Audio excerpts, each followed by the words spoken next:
Waiting for it to load.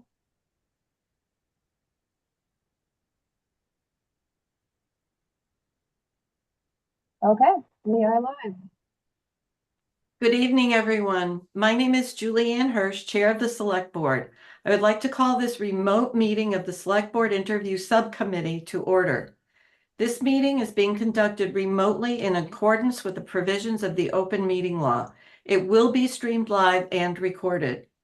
Before we begin, I will confirm the presence of myself and the other member of the Select Board Interview Subcommittee who are participating remotely. When I call your name, please state your name and confirm that you can hear and be heard.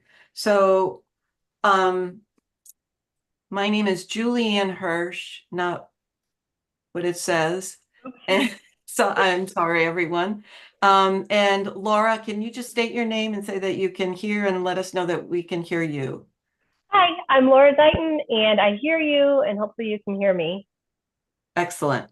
Okay, so first on our agenda is, so this is all interviews for boards and committees. And our first interview is with Jack Carney, who is currently an alternate on the Zoning Board of Appeals, and he is applying for the permanent voting position. So can we possibly let him in? Yeah.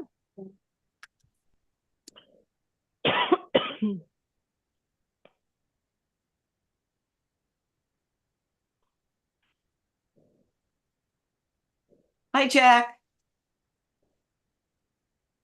Can't hear you, you're muted. I'm muted. Okay, how's that? That's great. Much better.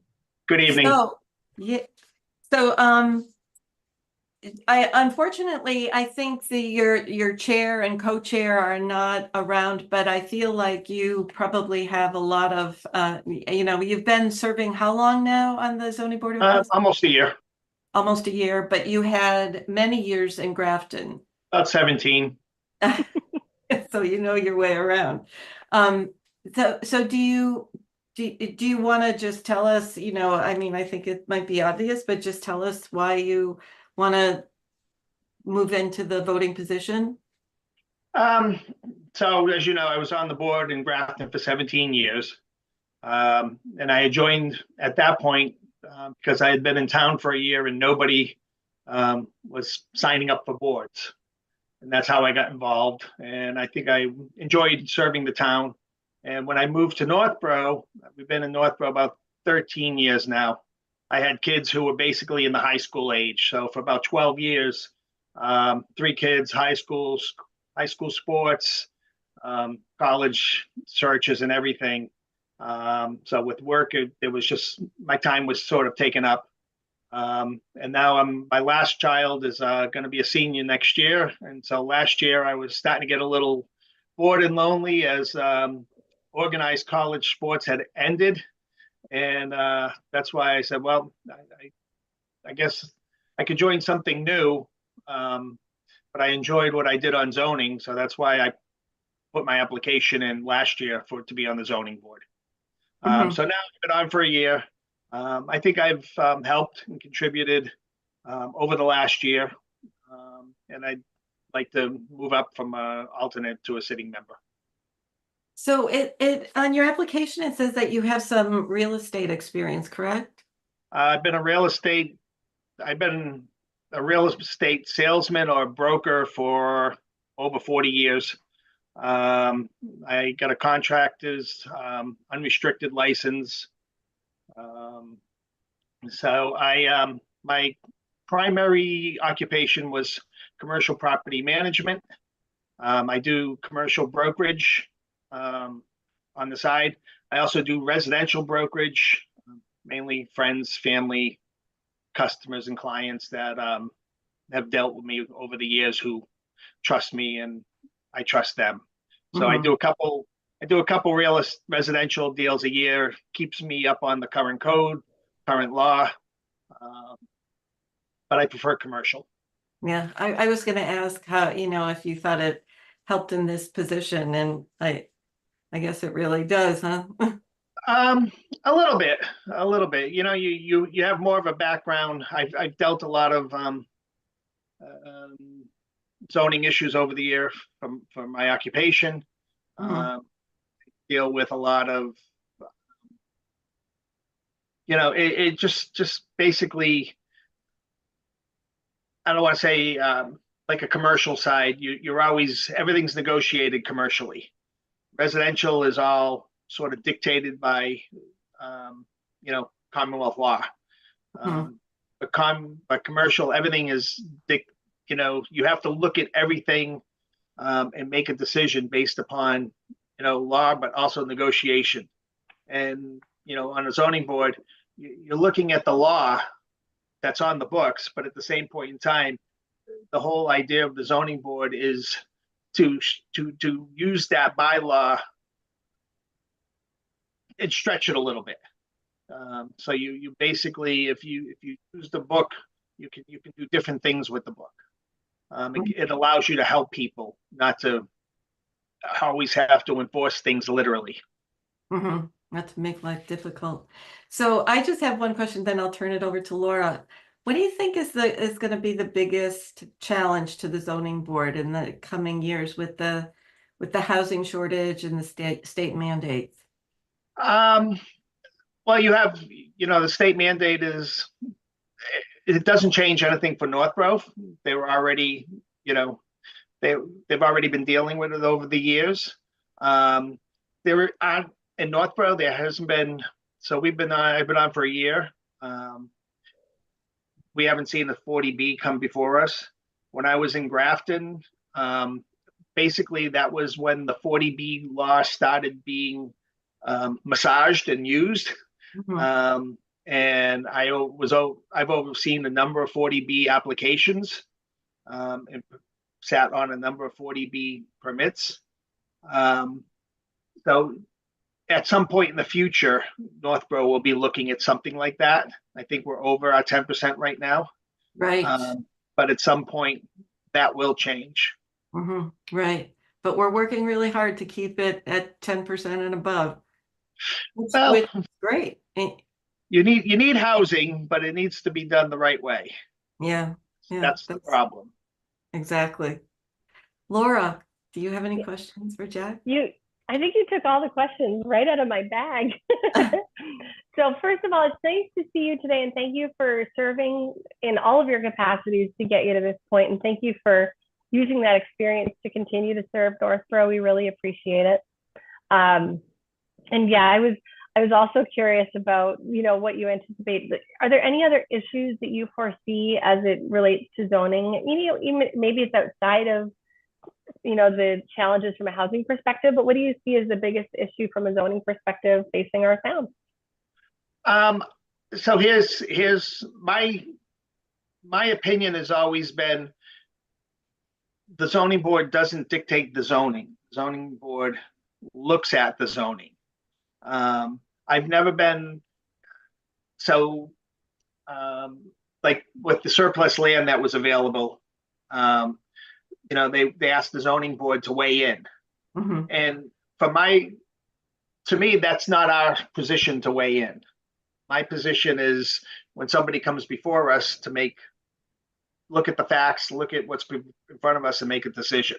So I've always sort of taken a back seat on what should be in town, because I feel that's already setting a course in my mind of how to deal with something.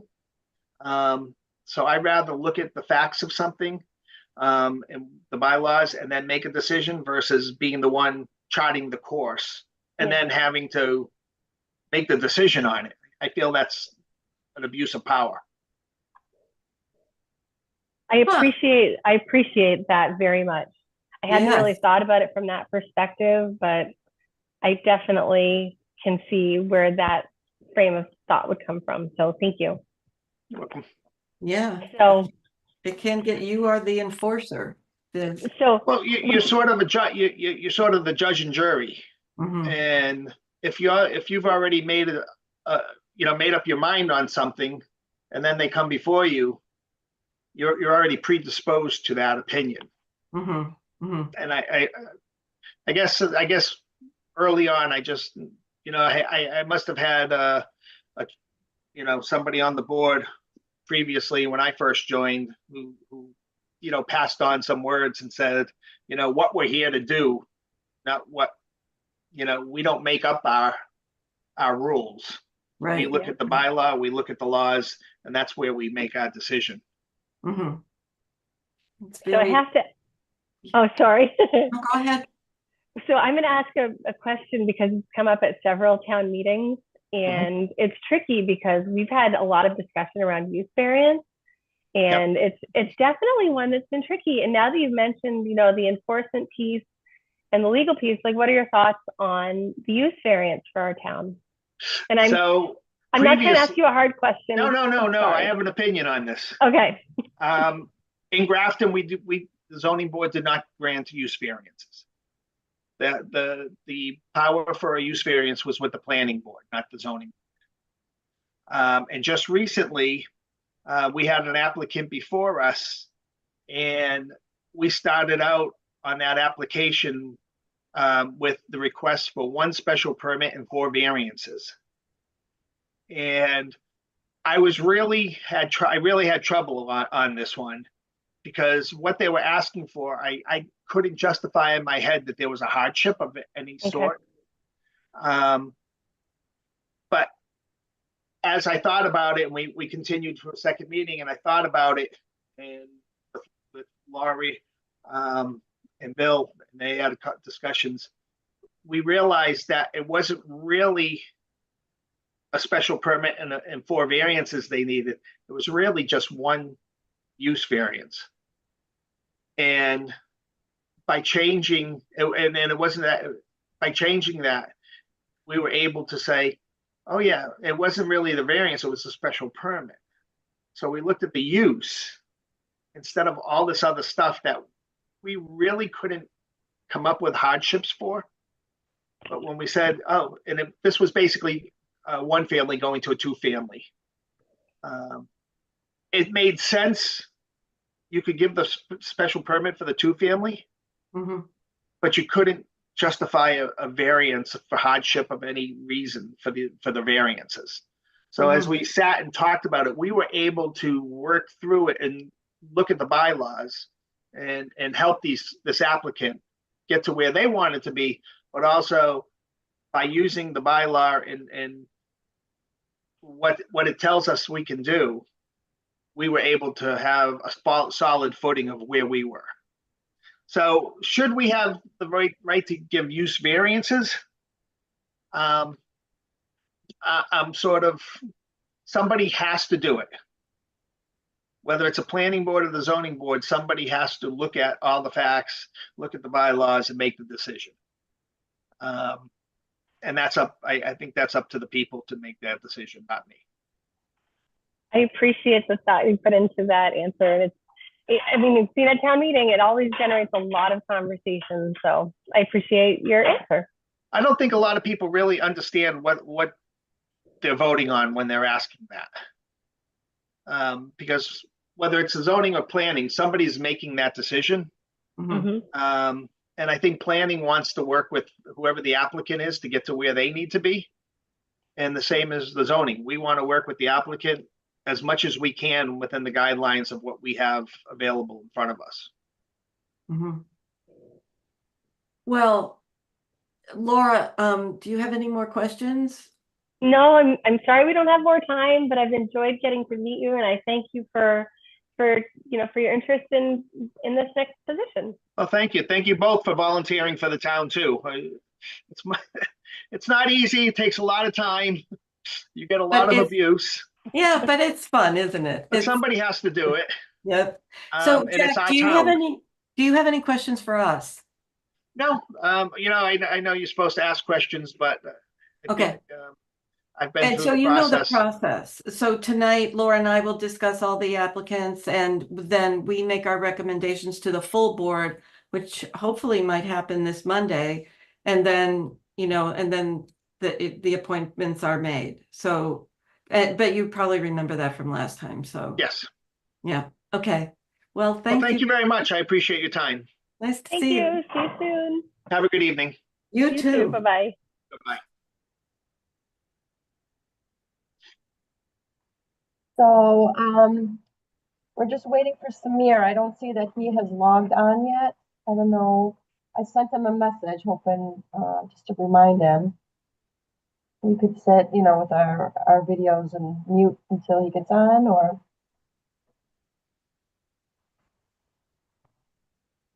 Hmm.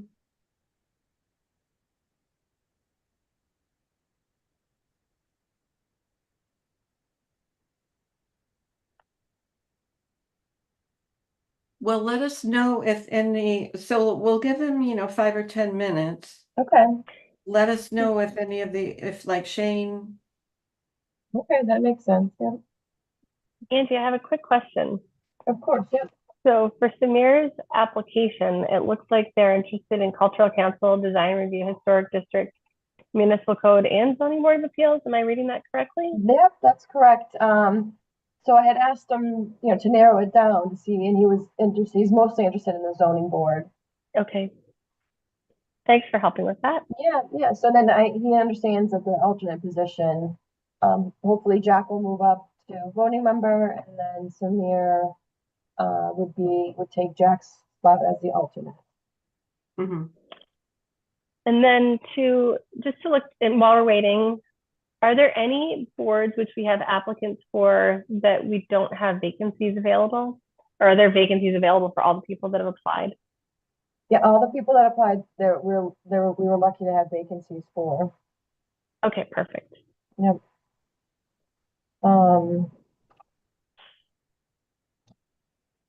Youth Commission, we had 4 applicants.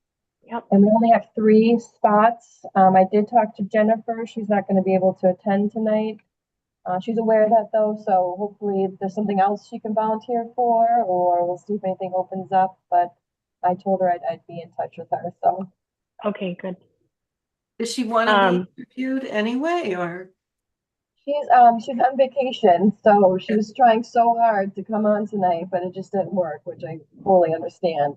So I just reassured her that there'll be something else I'm sure she can help with. And then if there's openings, if she's in another committee and something opens up in youth commission, then of course we can interview her at that time. So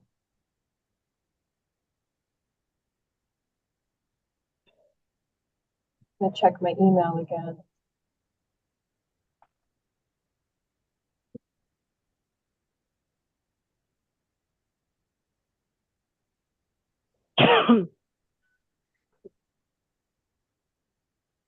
Oh, this might be him. Hold on one moment.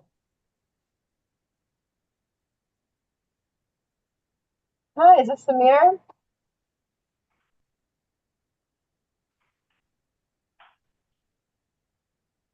Good afternoon. How are you? Good, good. How are you? Very well, very well. I'm Angie, and then I'll have Hello, Angie. Julian and Laura introduce themselves. Thank you for joining us. You're very welcome. My apologies for being a couple of minutes late. No, no worries. We're glad you were able to make it. All right, I'll leave you in good hands. So, hi, Samir. My name is Julianne Hirsch. I'm on the select board, and my friend Laura Zeiton is here. We're the select board interview committee. Do you want to do your full view, or you? Oh, there you are. Okay. I'm just trying to figure out, this is a very unusual version of Zoom, so I'm just trying to figure out, I use it every day. I'm just trying to figure out which is the best way to do this. Okay, there you go. So, Samir, first of all, thank you for applying for the alternate position on the Zoning Board of Appeals. Could you just tell us a little bit about why this particular board is of special interest to you?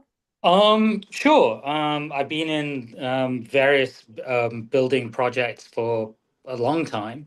And I think I've always had an interest in how the town is progressing compared with the towns around it, right? So building zoning, improving the environment of the town, improving the way that the town looks and feels and operates with its people is something that has long been of interest. So that at the core is why I'm interested in the zoning board of appeals. Could you just explain a little more when you said you're interested in how the town is progressing compared to towns around Sure. it? So I've been pre-COVID. I'd been involved in the planning committee for quite a while, and I'd intended to apply for that. I've been coming to planning and zoning meetings for quite a while, and one of my interests is how how Northborough is progressing as a town environment, compared with the needs of its residents, and how it compares with towns around it, like Westborough, Southborough. Hudson is a prime example of a town that has completely reimagined itself over the last few years. And I had a number of conversations with um, the head of the zoning board and with the town engineers, and looked at the long-term strategic plans for the town, because I was actually interested in investing. Not only I live in Northborough, but investing in the town as from a business standpoint and buying. We actually talked at one point of my buying the building. I actually talked to the town about buying the building that's by the CVS that the town had leased out previously and has just taken repossession of. And I talked to the town about purchasing that building from the town. So zoning and the way that the town is planned and managed is something that has been of long-term interest to myself. I've been involved and personally managed multiple building projects over my career, nursing homes, private homes, including one of my own, and I own rental properties in a number of towns in Massachusetts. So, you know, and I've for a long time noticed the discrepancy between what the town, the services and facilities, and what the town is approving, versus how the town's demographic has changed and what the new demographic needs in terms of wants in terms not needs and wants in terms of services, and so the whole idea of how the town is approving zoning, how the town is encouraging new business and new services to come to the town, all of that has been a great interest to me for a while. Mm-hmm. I think that you know, zoning is interpreting zoning laws, Mm-hmm. and I understand where, you know, you have great interest in that, but you might also want to get involved with any kind of economic development Indeed. things Yeah. that Indeed. And hopefully will be doing. yes, and so all I did right now was I wanted to get involved, and part of that is just, you know, meeting the people and understanding the processes. And so this was a position that was open that I have an interest in, Mhm. and meet some of my skill sets as well, and my experience, as a way of looking at where I can best serve. All right. It may not be, you know, I'd like to do this, but it may not be the only thing I do I hope over not. time. Right. So that's where my interest is in. If I'm going to live in Northborough, and Northborough's nature has changed from even in we moved here in 2009. Even in the last 15 odd years, the nature of and the demographics of Northborough has changed quite dramatically from when I arrived. And the services the town provides, or the town itself provides, have not necessarily changed in consequence of that. And even when I was looking at investing in businesses in Northborough, it occurred to me, I talked to a number of banks, I talked to the town leadership around us, you know, I talked to the town leadership of Hudson, of Westborough, to look at where would be a good spot to invest monies. And one of the things and I asked the same question: why would you come to Northborough? Right? Why would you spend money in Northborough? And the answer consistently came back from around people in when I talked to Worcester, I talked to government in Worcester, and I talked to banks in Worcester, and the general response came back: we don't, right? And we will drive to Hudson from Worcester, we will drive to Westborough from Worcester, but we won't drive to Northborough to Worcester to spend our money. Right. And that told me something about where the town is and where planning is going on and where the thinking of the town is. I even remember, and I don't know whether this is helpful or not, I remember at the time talking to the planner, the chief planner in Northborough, and asked her at the time, it was a lady at the time, I asked her, you know, what is the intent for the town in the next 5 or 10 years or 20 years? What is our plan? What do we want to be like? right? What is our intent? And she gave me some answers, and I said, okay, so what are we comparing ourselves? Do we want to be like Westboro? Do we want to be like Hudson? Do we want to be in Northborough? Do we want to be like Andover? What's our plan, right? Because we don't have to just sort of start a white sheet or a blank sheet of paper. We can say, Andover has done the sorts of things that we'd like to do. We should look at what Andover did successfully and then plan around that. And my example at the time was Hudson. I said, look at what Hudson has done, right? In the last 5 years, look at the way that Hudson has completely changed the way that it's seen as a town and the way that people view it. And her response to me was, so what has Hudson done? I said, you haven't visited, right? You're the planner, right? Are you not comparing where we are with what other towns are like and saying, where do we want the town to be 5 years from now? And that struck me as, oh, there is a need for fresh blood and fresh thinking in some of these boards, which is why I'm applying. Right? Yes, well, you've certainly given it a lot of thought. Right. Laura, I'll turn it over to you. Thank you. I appreciate that. So as we're looking at this role, interpreting the bylaws is really important. Can you talk to us a little bit about your background and how that's going to help you interpret Northborough's bylaws? Well, I have some background. My role has been in quality and regulatory for the last 30 years, and specifically medical device. And so as far as interpreting the law is concerned, it's essentially what I do on a day-to-day basis, not just in the and having owned a property in Northborough, having owned other rental properties around the state and in Connecticut, and being involved in building, in this case, nursing homes. The interpretation of zoning laws and how to use them. In fact, my latest permitting activity was in Chatham, where we own a property, where we had to get. We're currently doing renovations on a property in Chatham and working through their zoning board of appeals and going through that has been also an interesting exercise. So I've done this in multiple areas as a builder and as an investor. I'd love to be able to do it from the other side. So have you served on a Northborough board before, or have you proposed any buildings? On the town committee, not on building. On the schools committee, not on building. You were on the school committee? Yeah, specifically for my daughter's school, which was, she's in college now, so I can't remember the one. The one on not Z, the other one, the one that's just Peasley, Proctor. Yeah, Proctor. Melican? Okay. Yeah. Oh, Melican. Sorry, it was Melican. Right? She was a Melican, and she was at the school close to it, and I served on their school board. Got it. And then have you proposed any projects in Northborough, or have you applied? Have I proposed any? Yes. I mean, I talked to as I said previously, I've talked to the town on a number of occasions about repurposing.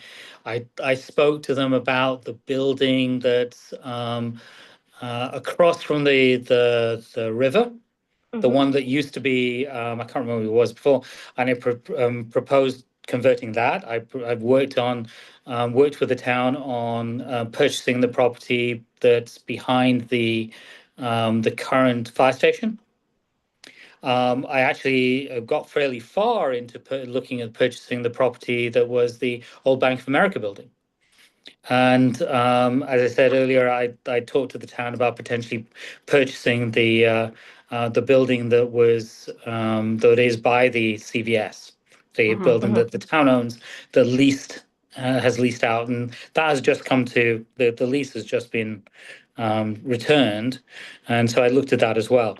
The challenge with Northborough as a town in terms of investment, I mean, I can talk about that quite a while, right? The challenge with the town in terms of investment opportunities is that the town's zoning right now and its approval of licenses doesn't seem to acknowledge the fact that there are other services the town needs that it doesn't currently qualify. First of all, lack of licensing, liquor licenses, right? It's really challenging to get liquor licensing in Northborough, which is why we don't have many restaurants compared with other towns. We don't have many high-end restaurants compared with other towns because of that. We have been reluctant to zone things like the services that are in the Wegman Plaza, right, into the town itself. There has been a push, from what I've seen, I've sat in many planning meetings. There's been a push to keep the town almost static in terms of its services. So somebody like myself, or as the demographic has increased, the demographics in North, I think we just crossed $100,000 average annual income per household in the town, right? And so the services that a family that has $100,000 worth of income or $120,000 worth of income have changed from what Northborough was providing 20 years ago. There's very few places in town where somebody who wants to go buy a high-end gift or have a nice lunch can go. Right? For a number of different reasons, alcohol, services, all those types of things. So where do they choose to go? Like I choose to go, I go to Hudson, I go to Westboro, right? Because I can't, Northborough could happily have a service a number of restaurants that would provide, lunches, a $20 sandwich. We don't have any, right? So those types of things, I'm keen to start influencing the town in how it manages, how the zoning board rules apply and how we're interpreting them in order to allow those types of services to be available in Northborough. We are renowned around the area, and I've heard this from multiple different people, including banks who are looking to invest into Northborough, as the town of pizza parlors and garages, which is probably not the image that a town that is attracting household incomes of 100,000 plus wants. Right? It wants to be close to a Westboro, I presume. Right? So there's my background. That's what I want to be able to do. I want to be able to start working with the town to influence the type of businesses, the types of zoning it's allowing, particularly in terms of in terms of business zoning. Right. One of the challenges with a town like Northborough is the majority of its tax income comes from homes, from property taxes. And the problem with property taxes, they're zero. They're approximately net zero to the town.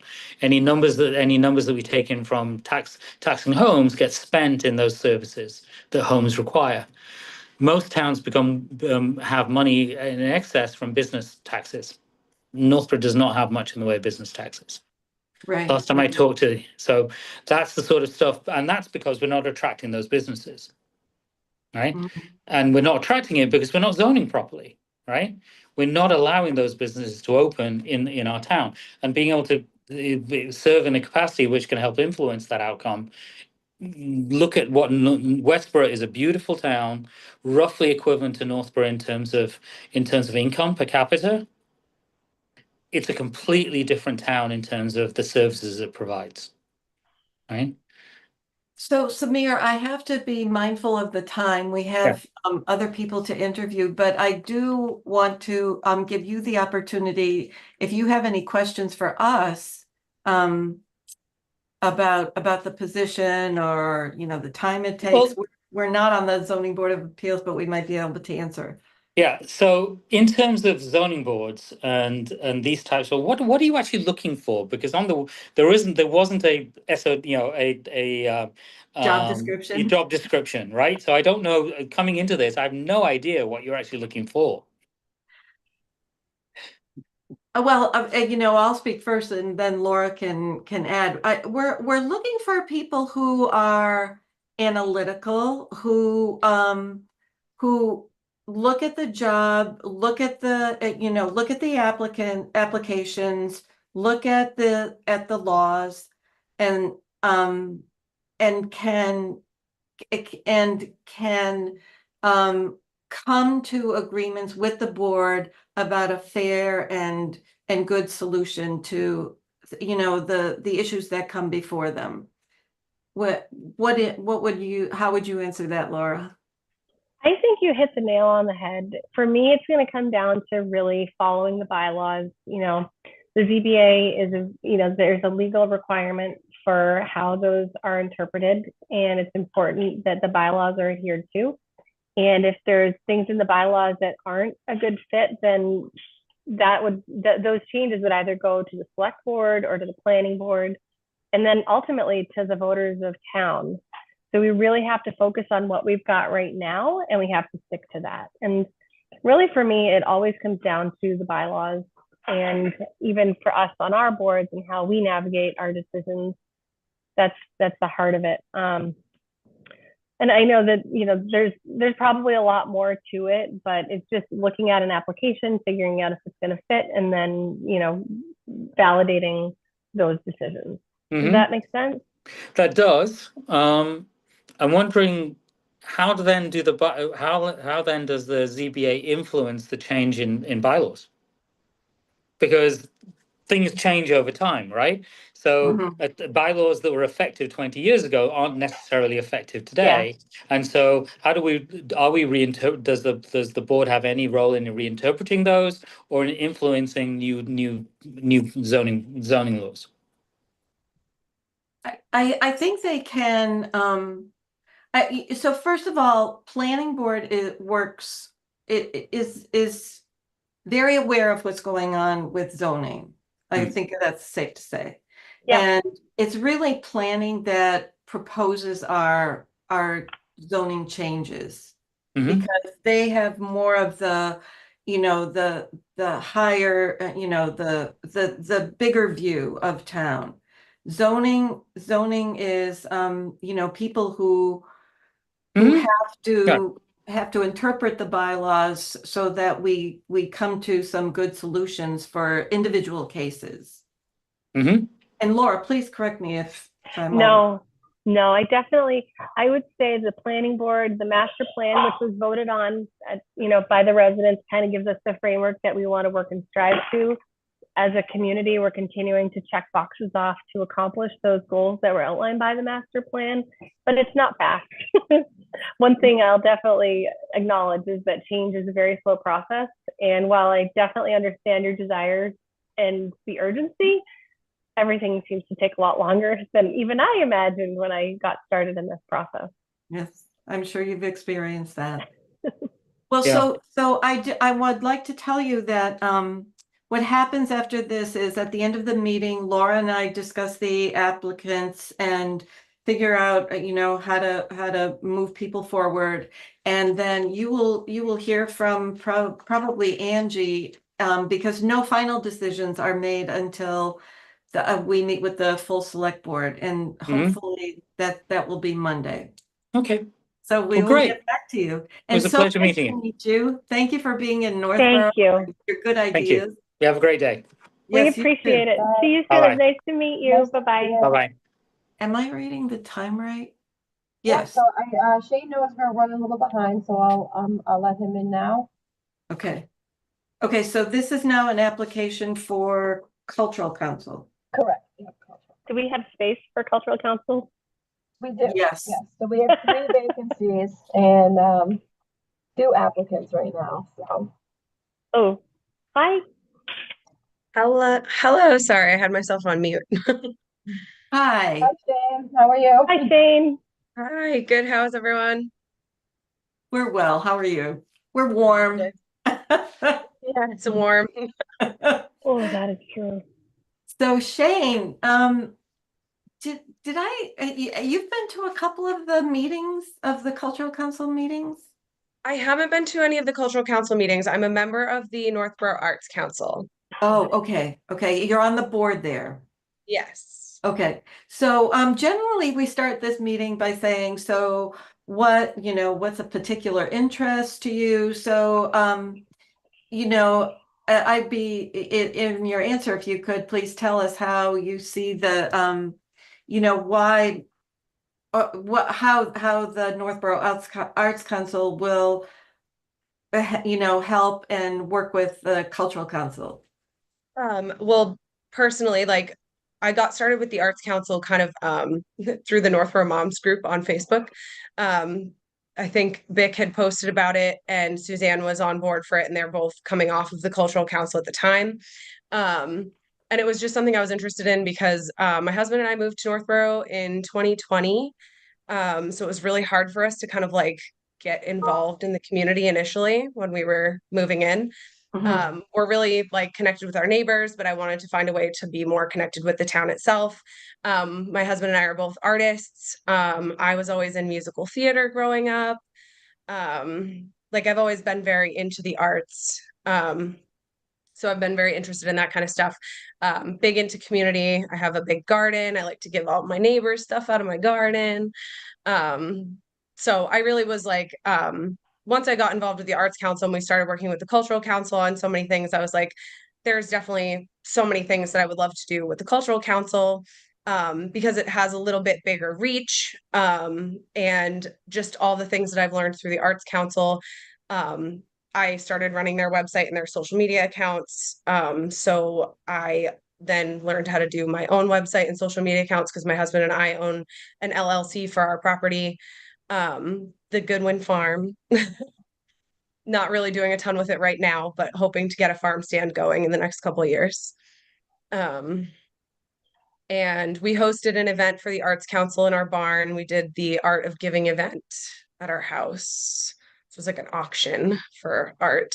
I attended that. It's a Okay. beautiful property, a Yeah, so that's beautiful my house. barn. Thank you. Oh, wow. Yes. Okay. Yes. Yeah, so that's me and my husband's house. And yeah, I just felt like it would be nice to kind of like spread my wings out of the Arts Council, get into the Cultural Council. I feel like there's a lot more I could be doing. The Arts Council has kind of like a smaller scope on a lot of things. We're working on the sculpture project right now for the town. So I've been doing a lot of like the behind the scenes kind of stuff for that. But I feel like there's just, I like to be crazy busy with things. I have two little kids. I want to do stuff all the time. I don't know. Well, you know what? You can do some events for little kids too. There's a lot of them in town. Yeah. I have a couple staying with me right now. So, so did anyone explain to you that a lot of work is involved in the grants that Mhm. the Cultural Council Yes. is responsible for? And then, of course, there's a lot of energy in that group with, Porch Fest and Open Studio, all of these events. It's, I think you sound like you're ready to jump I right like in. being busy. I like that kind of stuff. I actually just started writing part-time. I'm a newsletter writer now. So like, writing's a strength of mine. I could do grant writing. Oh, great. Great. So, I'm going to turn it over to Laura and see if she has any questions. Thank you. I think you did such a great job giving a thorough overview of everything. I love both the groups that you are the Arts Council is a great one, and I think there's a lot of complementary work between them. So I'm excited that you're looking at ways to continue. The Cultural Council has so many great ideas, and I really didn't have any questions. I mean, no, I mean I understand why you're interested in it, and thank you for applying. I really appreciate it. Yeah. I mean, it seemed like, fun thing to do. Get out there, do stuff. They're a great Yeah. group, and they've got a lot of energy, and Yeah. they need manpower because there's so many great ideas, and Right. it's such an important feature for a town. It almost really helps with with our identity, I think, and the Cultural Council has really grown over the last many years and done some great things for us. So, so do you have any questions for us? I'm the liaison to the Cultural Council, so I might be able to answer some of the, details that. I mean, Terry said that she was happy to like meet with me and talk about any of like the finer details of things. But I mean, I guess just is there anything else that you need from me? Do you need me to send over any samples of work or kind of stuff like that? I don't know how formal we're getting, I but think you'll find a niche in that group, and I noticed that the social media, the website and all of that kind of thing, that's always so valuable to any group. But you know, they just want enthusiastic people who appreciate arts and culture, and look forward to your ideas coming to the group. Yeah, me too. So can I tell you that tonight, after we interview everyone, Laura and I discuss the applicants, and then we, decide um, how to move people forward, and then the decision is not made until the full board votes on it. So we recommend or don't recommend, but it's the full board that makes the decision. Yep. So it was, if there's nothing else, I want to say thank you so much for volunteering. Thank you. Really look Yeah, forward thank to you. Thank you for all you've done and continuing to serve, to do.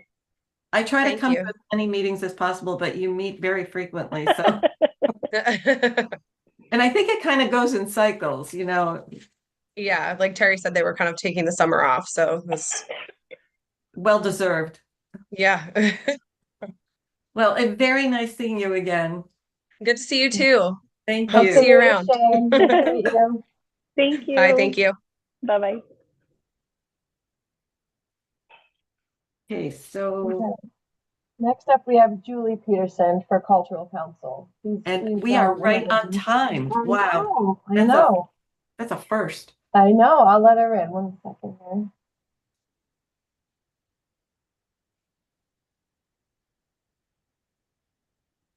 Hi, Julie. How are you? You're on mute. That's weird. You guys must have it set to auto mute. Oh yeah, when you come on, it's automatically. Yeah. Yeah. Yep. There you go. So hi, Julie. I'm Julianne, and this is Laura. Hi, it's nice to see you. I know. It's been a long time since Lincoln Street. I know. Oh, okay, old friends. So Julie, you're applying for Cultural Council, and have you been able to attend any of their meetings or speak to anybody on the board Actually, I haven't been to any of their meetings, but the reason that I applied is that I ran into Jen Tolman and another member, and I can't remember her name, and they were both like, "You should join. It's so much fun. Come and do it." And they like really talked it up big. And we're good ambassadors. And I mean, this was probably 6 or so months ago, and it took me a few months to get around to applying. And then I think my application kind of got lost in the shuffle a little bit. But yeah, so that's really word of mouth of how I heard about the vacancies and why I applied. Uh-huh. Well, in your application, it says that you do some event planning, and I do. Cultural Council does some event planning. So I know. I'm a marketing professional by day. I run marketing for a cybersecurity software company, and I do events. Actually, we have a big one in Vegas next week that I was just putting together the booth schedule. So yeah, so that is my background. So, a big part of what Cultural Council does and what keeps them really busy, like in fall, winter, is the grant applications. Did someone explain that part to you? I mean, I've just from what I've read, I see, I have heard, I think, they did tell me a little bit about it, but I'd love to hear more. And if you can tell me more about what the process is and how they decide on how to spend the money, that'd be great. They get a chunk of money from the state, which they are supposed to disperse to artists who apply, and it might be like an art exhibit, it could be a program, it could be a program for school, it could be a program for senior center, it could be a little bit historical, and they have to decide with that certain amount of money how much to get, who they're going to give the money to, how much they're going to give, and then in the past sometimes they will do like a reception for the grantees at the end, which is always lovely to meet them. But it is, as you can probably understand, it's a lot of work because everyone, so is worthy of, and artists are, it's nice to acknowledge them with a little bit of reimbursement. So that's a big part, but they have also been doing so many exciting things like Porch Fest, and we had open studios, which was very successful, and there's a lot of ideas in that group. But they need manpower too. So, but it's a group that is, everybody picks what they're good at, and they get it done, and it's pretty amazing. Anyway, I talk too much. I will turn it over to Laura if she has any No, reconnection or. It'll be nice to take some of your energy and ideas and put them for the whole town to enjoy. So thank you very much for applying for this. And I think having the background that you do is going to really lend itself nicely to the group. And they are a very friendly and creative group. Is there anything in particular that you're really excited about that the Cultural Council does? I mean, you see all the programs, right? And they're small. Some of them are for kids, some of them are for adults. Again, Porch Fest is like a super fun community-wide involvement. And I am like, I have an alter ego as like kind of a fiction writer wannabe, and I've been involved in the arts as well. And so it's just something that I feel passionate about and would love to just get involved in and know more about. Yeah, I love what the committee brings for our town. It highlights art and it makes it prettier to see. And so I think that anyway, so thank you for your interest in supporting them and working with them. Yeah, I forgot to mention the murals that. Yeah, I know. I was reading a little bit about that. I saw that on the list of projects. Well, if I don't know if you've noticed the one at the splash pad that went up so quickly, the artist was so fast, and it adds so much to that beautiful area already. Yeah. I know I haven't seen it, but I read about it. I don't know if it was like a local news article or if I had just, where I read about it, but I did see that. So yeah, exciting. Were you ever able to attend when they had the doors at I didn't. Yeah, no, I didn't. That was a lot of fun too, and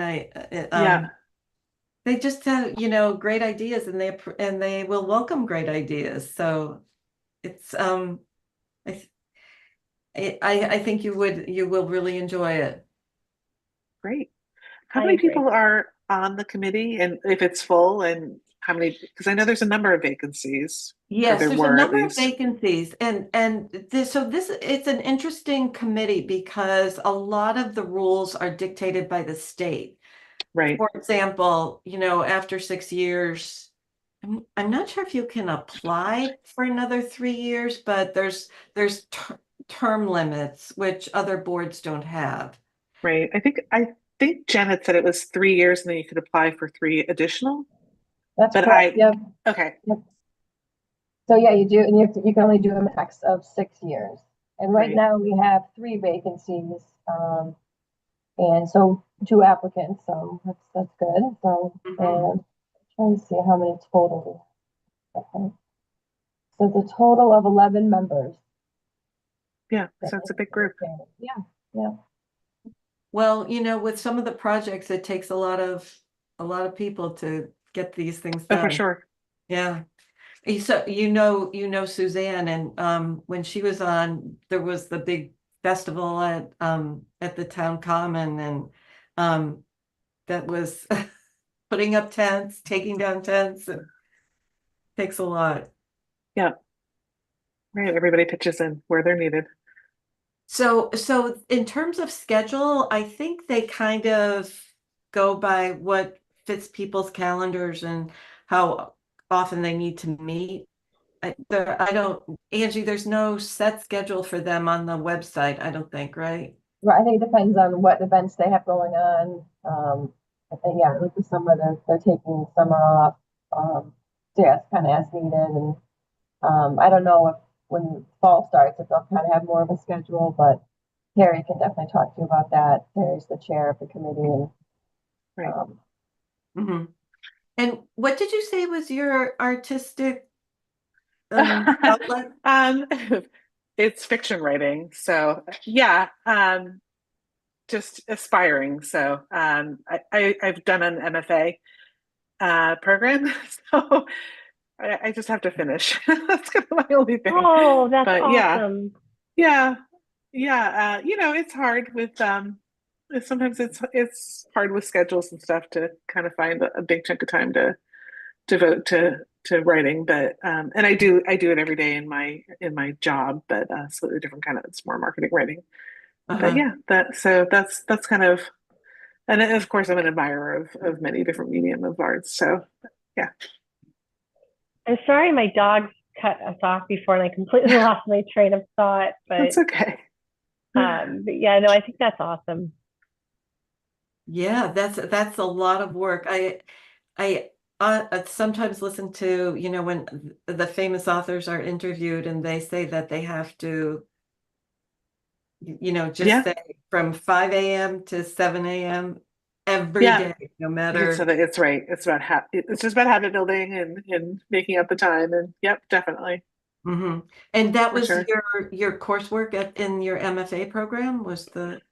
Yeah, so I did an MFA program that focuses, it's an unusual program in that it focuses only on novel revision. So you have to have a full draft of a novel to get in, and then you spend a year plus revising it. And there's a lot of different components that go to that. It goes to outside readers. You meet with agents and publishers and things like that. So so I've gone through that, and then the pandemic hit, and that kind of turned everything upside down.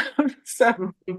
I think so that's kind of where I've been of, you know, with my personal writing. Mhm. Well, sometimes it takes many years, right? Unfortunately, this is the truth. Hmm. It does. And you It's wouldn't not an be the easy first process. So author to, I know. with, Well, aspiring. yeah. So yeah. That's great. That's great. Julie, I looked at the Okay, so schedule. It do looks you like have they, any? oh, sorry, go ahead, Julian. I looked back at the cultural council schedules of meeting, and they definitely meet once a month. It looks like sometimes twice a month, and there's been a few months where they've met like 3 times, but it's definitely at Okay. least once a month. So, Oh, Okay. thank you for that. yeah. So do you have any other questions for us? No, I mean, I just yeah, I mean, I guess, it's probably hard to say like what the commitment is because Terry's not here, but I don't know if you have a sense of how much time, but I guess, when I had talked to Jen, she was like, people kind of put in a different amount of time depending on what their schedules are, and she kind of made it sound very, very flexible. So I'm just wondering if you have an expectation of how many hours you think somebody would put in a month, or is it really event dependent? I think it's event dependent and it's really dependent on your schedule and what you can offer. Okay. It's And then for the grants, do you have like an annual deadline, or is it like a rolling submission thing for there's a grants? deadline. There's Okay. a deadline. Yeah. Okay. So then So that process. yeah, that's kind of what they concentrate on for a couple of months and then go into like the spring activities and stuff. Right. Okay. Yeah. Well, so did I mention what happens after this? No. Yeah. Oh, Tell me the okay. process.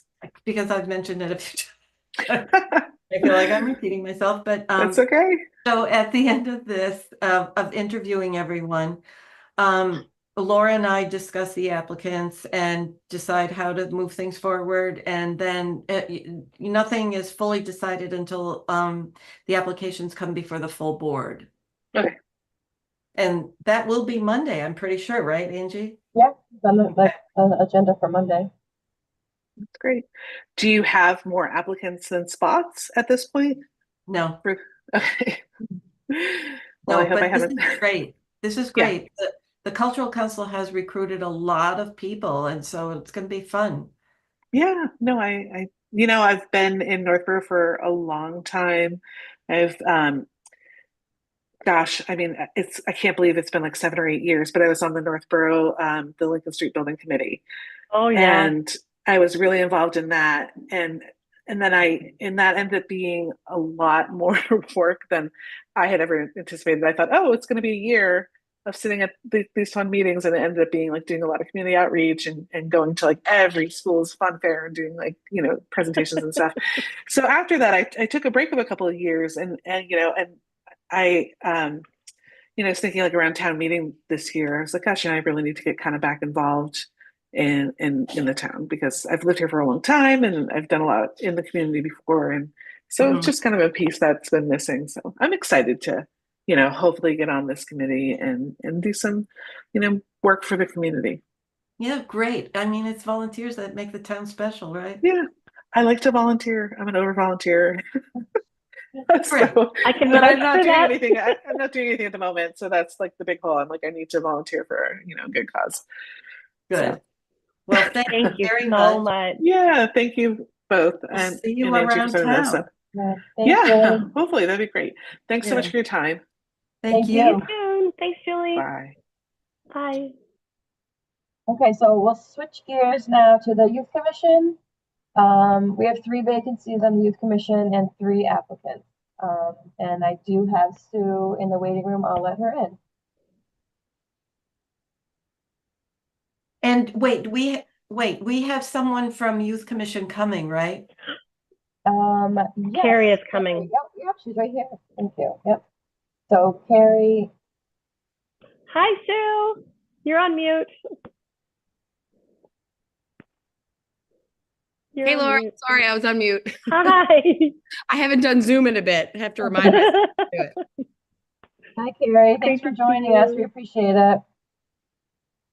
Problem. Nice, Sue. Okay, I'll let you guys. Okay, so hello, I am Julianne Hirsch, and I think you both might know Laura. Yeah, hi. And we are the Select Board Interview Subcommittee meeting applicants tonight for boards and commissions. And we are lucky enough to have Carrie here tonight to talk about Youth Commission and what the applicants can expect from that group. So hi, Susan. Hi, Carrie. So generally, we start with, Sue, why are you, applying for this particular commission? But I think it would be helpful if Carrie maybe went over what their charge is and how often they meet and kind of the details of the group. Is that okay with you? That's great. Yeah, thanks. Okay. Thank you. So Sue, really great to meet. I have been with the commission for a little over a year now, and I am serving as our vice chair at the moment. And we are really meant to be an advisory and supportive board for really the youth-focused activities within the Health and Human Services Department. And so as an advisory board, we have what I think is a really great entry point into supporting the town, perhaps a little bit less intense than if you're going in for some of the other commissions, and really focused on outreach and brainstorming and supportive work for a number of different programs. So we have been really focused over the past year on really rebuilding ourselves because we are primarily all brand new, with the exception of one member who's actually been with us for 30 years. Oh, wow. Yes, yeah, Joan, and she's been a really great support to really just help us get going again.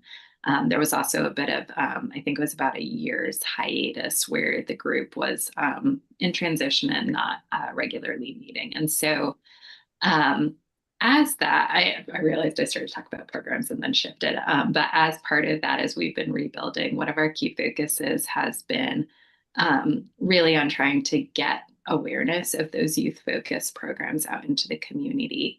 And so we've been doing a lot of outreach, really thinking about middle school and high school as a key place where we've had our initial success, but we are also thinking about younger kids, what that programming does need to be, or how to get in front of families, especially families with younger kids who may not already have the connections that the school district's able to provide. So you may be familiar with some of the key programs like the Inn Will Be Well festival over at Ellsworth. Yeah. But then there's also a monthly book club. There's a couple of other really, really great initiatives that the department's also been supporting, like they're called Picnics over at the library, which are a really fun movie and community gathering and like picnic theme. So really just focused on a lot of good community building. And then towards the older ages, trying to think about how to get in the most supportive ways engaged with youth to really focus in part on supporting the Encompass programming, which is around everything from like risk and substance abuse behaviors and what we can help encourage for youth just for the alternatives. Right. Great. Yeah. Monthly meeting. We have been meeting a hybrid, so you could join remotely if that's something that's a better option. A lot of us do come in person, but we've been doing the both. It is, of course, live streamed. And then additional support for events outside of that monthly meeting. It varies, but it's been give or take maybe another hour on top of that most times. Okay. Yeah. Yeah. Great. Sounds good. Thank you for the overview. Of course. I realized I hadn't asked any questions through email. I was like, should I have asked more? I don't know. So that was super helpful. Thank you. Yeah, you're welcome. Yeah. Harry, did I notice that you also have a student representative? Yeah. So we are, we'll be joined by students this fall. We spent the last couple of months really reshaping our youth liaison positions. Yeah. So thank you for reminding me to cover that as well. We'll have, I believe all 4 have ultimately accepted. So they're non-voting members, but we're really, really excited to have their engagement. They'll be with us starting in September when we start reconvening. Yeah. Great. Yeah, that's super helpful. I'm sure. Get the different perspective.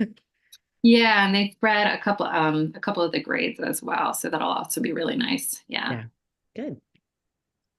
Great. So do you have a certain passion for youth programming, or is Yeah, so basically I sort of find myself in a spot where I spent the last 18 years, no, more like 20 years, like doing a lot of local stuff in the youth space. So teaching CCD, coaching softball. I was the grants chair for the North Red Foundation for many years. So all these different youth focused volunteer thing, I ran the middle school youth group at St. Rose for a while. And then now my kids are in college and I'm like, I don't want to not be with young people. So a lot of the things that I like to do also, I think, crossover. So I love the outdoors and I love art and I love gardening. So I think lots of things that are interesting to youth. So last year, it's a group, and I can't remember the name of it, but there's a new position at the high school where they have people from the community come in and speak to the students about different job roles. And so they had me come in and speak about being a professional photographer. And I really enjoyed it. Like kids had questions. They were like, how'd you get into that? And, what do you do or whatever. It was just interesting. So I just love curiosity. And I think that young people are super curious. And so I found myself this winter, like to be honest with you, I bit off more than I could chew for many years. I was doing too much volunteer work probably and juggling my kids and like focusing on their sports teams and volunteering and the church. And so then all of a sudden I sort of have rotated off all of these boards and all of these positions and my kids are grown. And so this winter I was sort of like, what am I doing? So that's somebody had mentioned that this was an opening and asked if I was interested. And I was like, actually, that sounds really like something I would be interested in.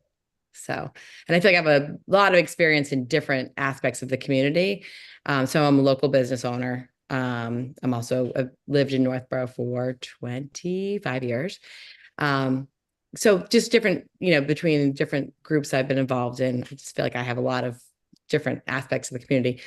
Prior to owning my own business, I was a director of marketing in the publishing industry. So the idea of helping kind of figure out the outreach piece is kind of fun for me too. Like the, brainstorming different ways to market the different events or whatever is something I would be interested in also. So, yeah. Do you guys have questions for me about my skills or anything? Laura? I think your background is great. I especially love how much experience you have working with kids. And I love that you were inspired by that career day that Algonquin hosted. And I hope that Yeah. this committee can give you more access to those types of experiences. Because I think when you've got that ability and, you know, a large range of ages that you've worked with, it'll be a nice complement to the work of the committee and to the people that you'll be working with. So I didn't really have any questions, but thank you for your interest in serving. Yeah, thanks. I'm trying to think of anything. Oh, you know, the other thing I thought of is, so my daughter was secretary for National Honor Society last year, and she was always trying to find good volunteer opportunities because she was the one that had to track all the people's volunteer hours. So you need a certain amount of volunteer hours to get into the society, as well as a bunch of other qualifications like grades and stuff. But then once you're in there, you also still need to do a certain amount of volunteer work. So she was often struggling to help people find volunteer opportunities. So like service is another one of my passions. So it's like, I feel like people build friendships and community through service. It's like, and a lot of the times when youth are doing it, they don't even really know that they're doing service. You know what I mean? They're out there like cleaning up a trail, or, you know, like Boy Scouts or whatever. And they're doing something and they're just hanging out with their buddy outside. Maybe they're picking up trash, but they don't think of it that way. And then they make friendships. And so I feel like my daughter, that's how she made a lot of her friends. And then when she had this role in National Honor Society, she was asking me to help her find things. So like I got her involved in the St. Rose Community Garden we'd already been doing. So then we found another community garden. There's a Victory Garden in Southborough that we got involved in. But it was just kind of sort of an easy, like it's helping and it's also easy for kids to do. And so that National Honor Society piece, there maybe is a link that we could partner with them to help even younger kids find volunteer work, just to give them something to do. I don't know. Anyways, that was just another piece that sort of seemed connected. Well, also building connections in town and, you know, and feeling like you're really part of the town's progress and, you know, movement. But yeah, Totally. Like we pick it, like when we pick the food from the community garden, then we bring it to the food pantry.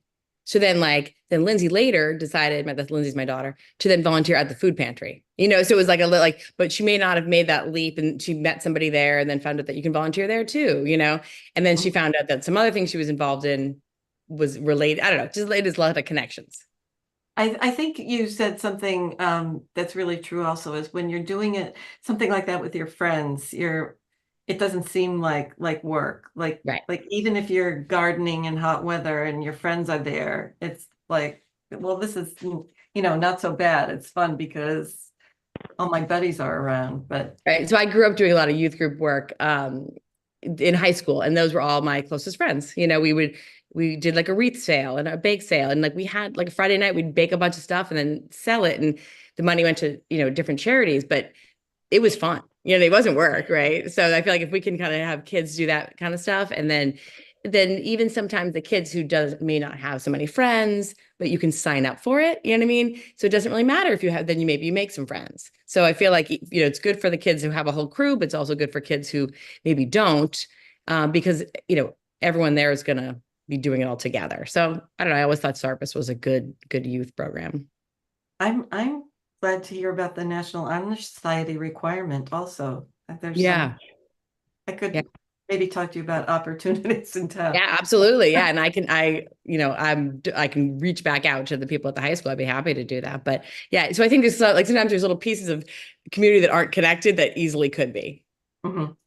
So Carrie, what like, do you have a budget? Or is it all from HHS? Yeah, so And with the restructuring for Health and Human Services, the Board of Health has all of that oversight component. And so we are just purely advisory. So we are not dealing with a budget. Of course, we have, you know, the considerations around open town meeting and things along those lines, but we really focus on hearing the overall insight of the programming that they've been doing, thinking about to what you just said around what parts of the community do we know that we think may not yet be connected? And do we have the connections in the room? Where could we go? Or where do we want to show up to try to build those connections? So it's really less around thinking about some of the more holistic work. So less financial, less really like getting in the weeds of how that work is getting done, and really just thinking about like, what as community members can we offer to help strengthen it all? Yeah. Mhm. And any relationship with Parks and Rec? Any? Primarily through the staff themselves, I would say. I am newer to town, so the other thing that I've definitely learned, newer, it's been 4 years, but it feels like it's not that much time. And one thing I've learned is that some of our other commission members just know a lot of people, and so they've got a name right in their brain to ask about, like, oh, have we connected with or have we talked to? And so definitely a lot of it comes through that type of brainstorming outreach. Mm-hmm. Mm-hmm. Well, Laura, last chance to ask any questions. No, we're good. Thank you. Okay, I'm great. sorry, we have a tight schedule and No, it's all good. Yeah, that's great. Well, it's super nice to meet you all, and let me know what the next steps are once you guys know. Okay, Sue, don't go away. What happens now is after we interview everyone, Laura and I talk, no final decision is made until it goes before the full board. Okay. So we're just kind of the introductory people. Okay, So great. But thank you so much for applying. Thank you so much for doing everything you do. Thank you. And nice to see, Carrie, you stay on, right? Yes, yeah. Yeah. All right, Thank take you care. for your I'll help, Carrie. Thanks, Sue. I'll See you jump off. later. Have a Bye. great night. Bye. Bye. Okay, so we have Ashley next. I'll let her in.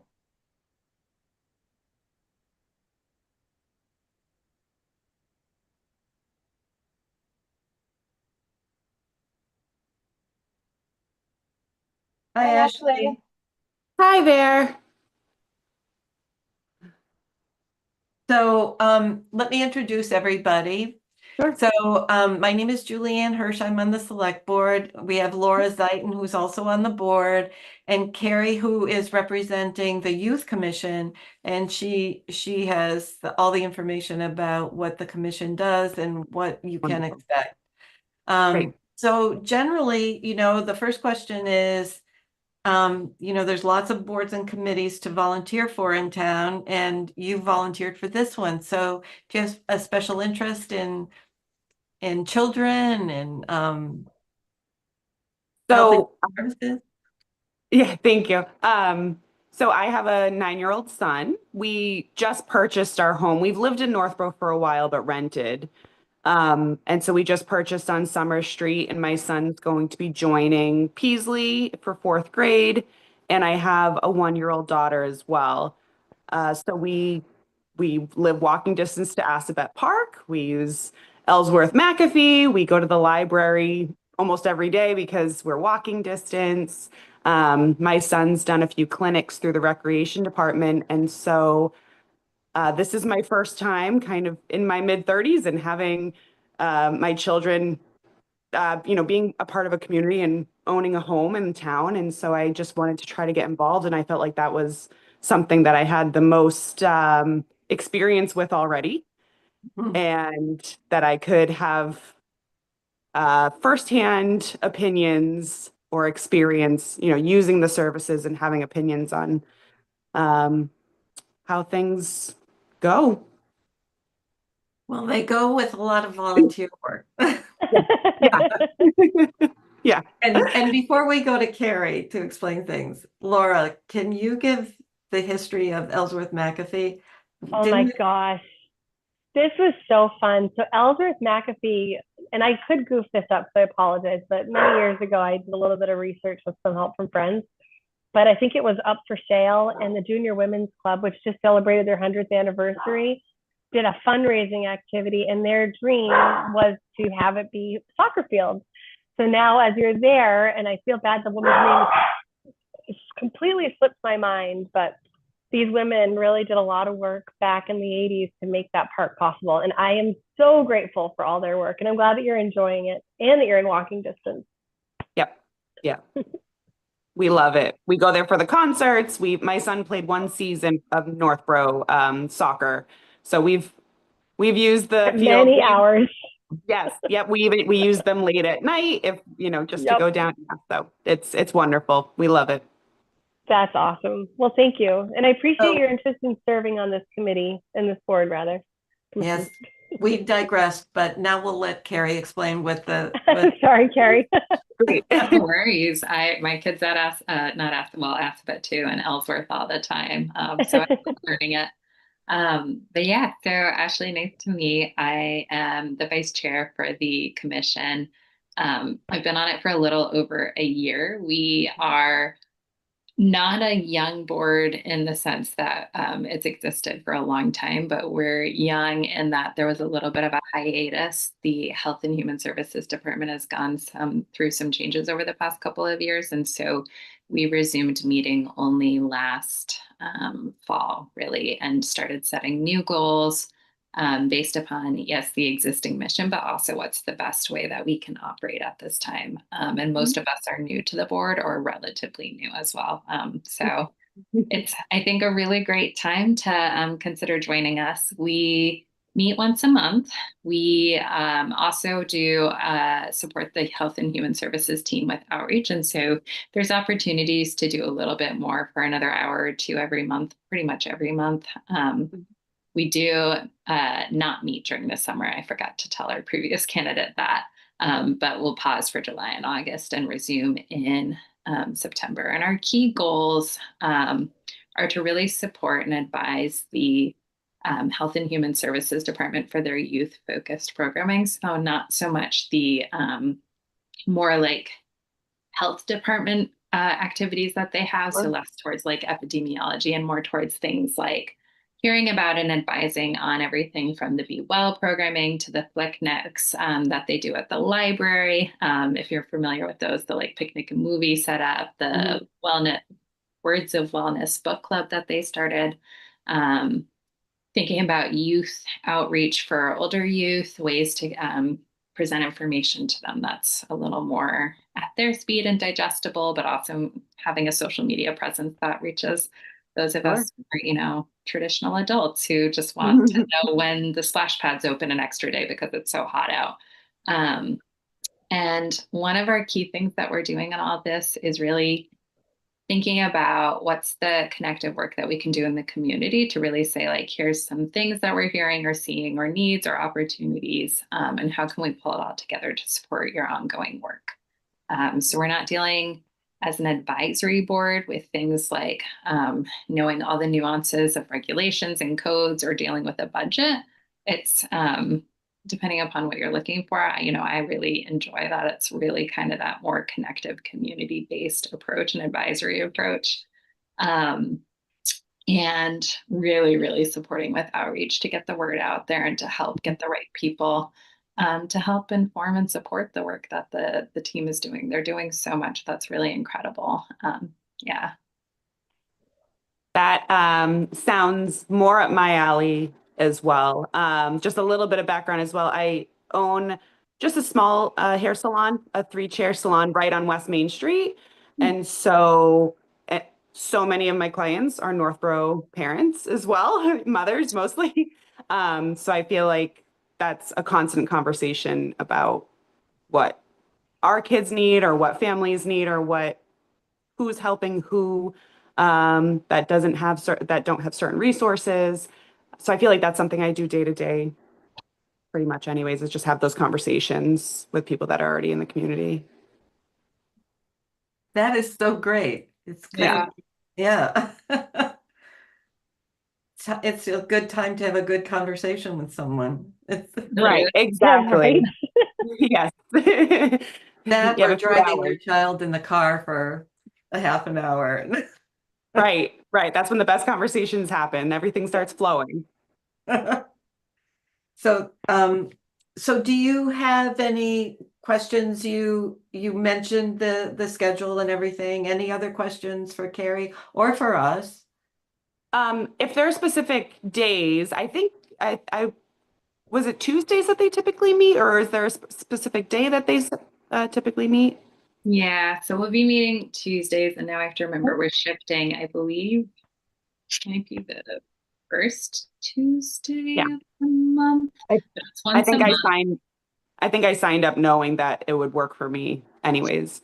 And then I know you said that it's pretty young, where it's like you just started meeting again, but when what would the ideal person, like what is the actionable things that you're looking for? What does it look like to like be a part of the board in a more like tangible idea? If that Yeah, makes sense. Yeah.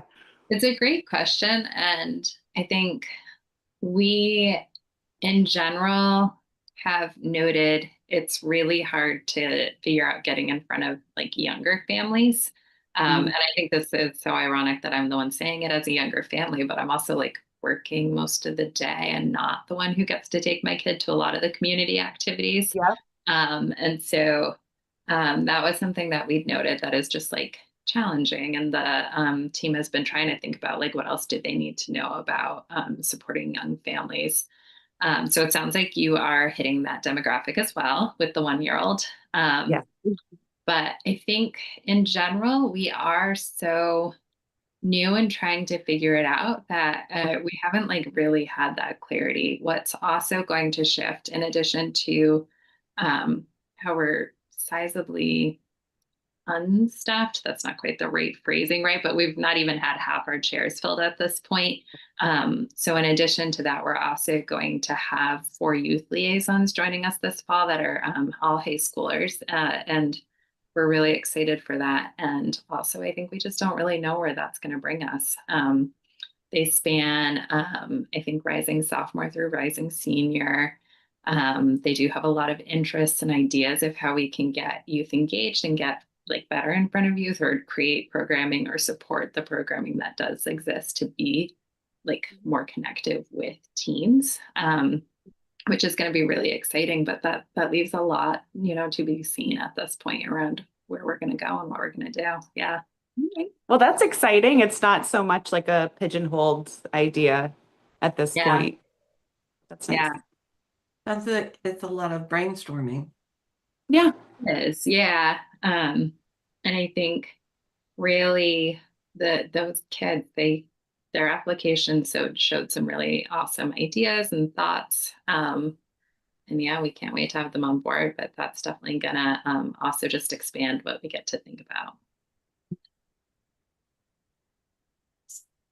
Yeah, so any other questions or any other advice from Carrie that you want to talk about? I mean, I think it would be exciting to be a part of something like this, and especially where it's kind of early on. It seems like really important work, and I think it'll I be think that it really, would be really cool. it's great that you're so involved with HHS because you have staff behind, a lot of staff behind you, and Yeah. it's True. it's all different aspects of what children need from from different sources. Yeah. But Absolutely. we're really thankful that you are applying. It's it's great that you're in your new house now and wanting to get involved, and between a 1-year-old and a 9-year-old, you do a couple of different demographics, right? Yes, a little bit. Yeah. School Yeah. age, infant, it's Yeah. Yeah. and all fun. Yeah. It's just families, and especially like I nannied before having my children and everything. So I feel like this has just kind of been up my alley for a while too. So Yeah, it's great. It's great. I can only say that I have my grandchildren staying with me for a while, and I've started to take, to make use of all the great things that this town has for little children. And oh yeah. I will say the splash pad is high on the list, Oh yeah. especially today and yesterday. Yep. Yep. Absolutely. So anyway, I do have to apologize. We're a little bit on a tight schedule. That's fine. And I just want to tell you that, you know, the decision comes to the full board. Laura and I talk after this, and then we present to the full board on Monday, and hopefully you will have some new members soon by your meeting in September. Thank All you, right. Ashley. So thank you so much, Ashley. Carrie, you'll Thank you, stick around Ashley. one more. All right. Thank you so much for meeting with me. I'll let Thank you off. you. So nice to meet Thanks, you. Ashley. All right. Bye-bye. Thank you. So yeah, we have one more. We have Christy, and she's in the waiting room. I'll let her in now. One moment. You're running on very thorough time, Julianne. Yeah.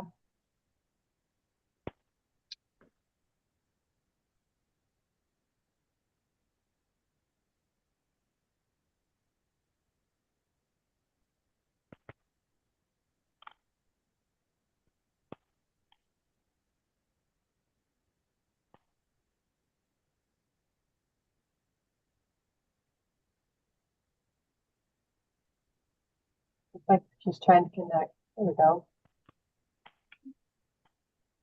Hi, Christy. Can you see us? Oh, I think your audio is still working.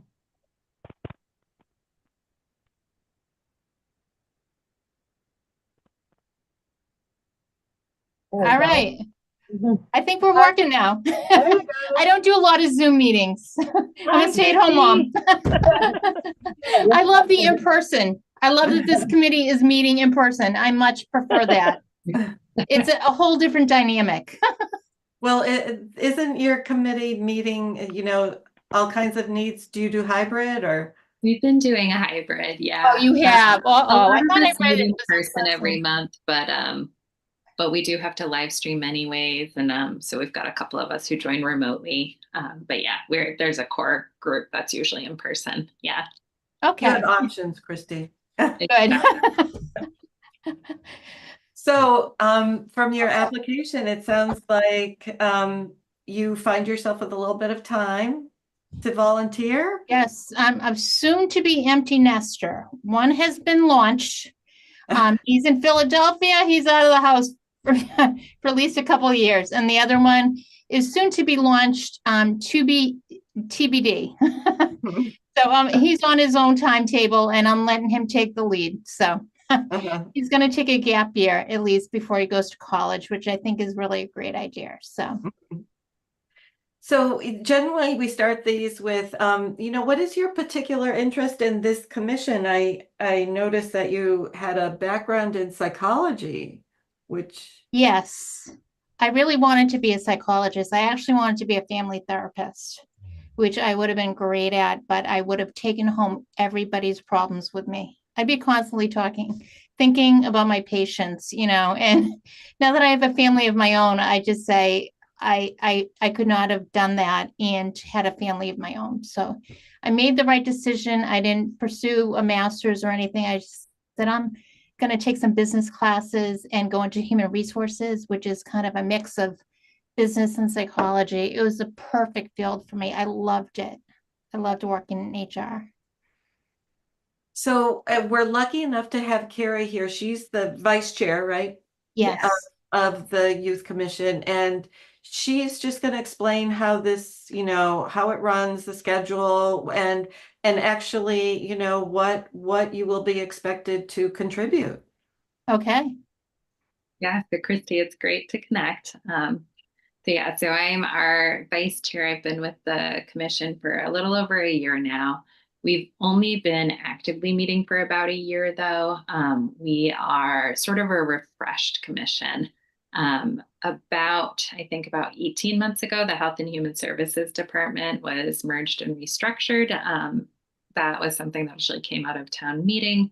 And as a result, there's two boards, the Board of Health that advises their more classic health components of the programming, epidemiology and the likes, and that's also a regulatory board, whereas we're the advisory board really focused on the youth programming that Health and Human Services is running and executing. And so I think what I'm wondering you may be interested in is what's really fun about that is we're not like problem solving individual heavy like things around what's going on in town. It's really like the community focused connective work of outreach, of really amplifying the awesome programming that the department has going and thinking about how we can make sure everyone knows about it, help inform the work that they're doing. But it's really, I think, kind of like a lighthearted way to really be giving back to some really quality programming and to really support some really awesome stuff. They are busy, they're everywhere, they're doing everything. And one of the key things that we do when we're not in our once a month meetings is we are also attending events alongside them to help talk about the commission, to help talk about the programs that they do have for kids, for teens, et cetera. And so it's really getting to help just let everyone know about the awesome work that they're doing. We do meet once a month. It is hybrid, as I said. Outside of that, there's a lot of flexibility around what else you can support.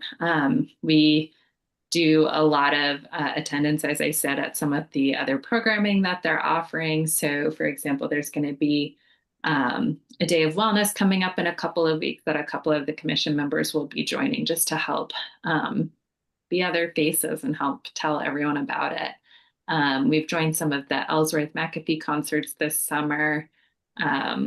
We'll be attending a lot of the elementary school open houses just to get the word out about the team's work and all the different resources and everything that they have.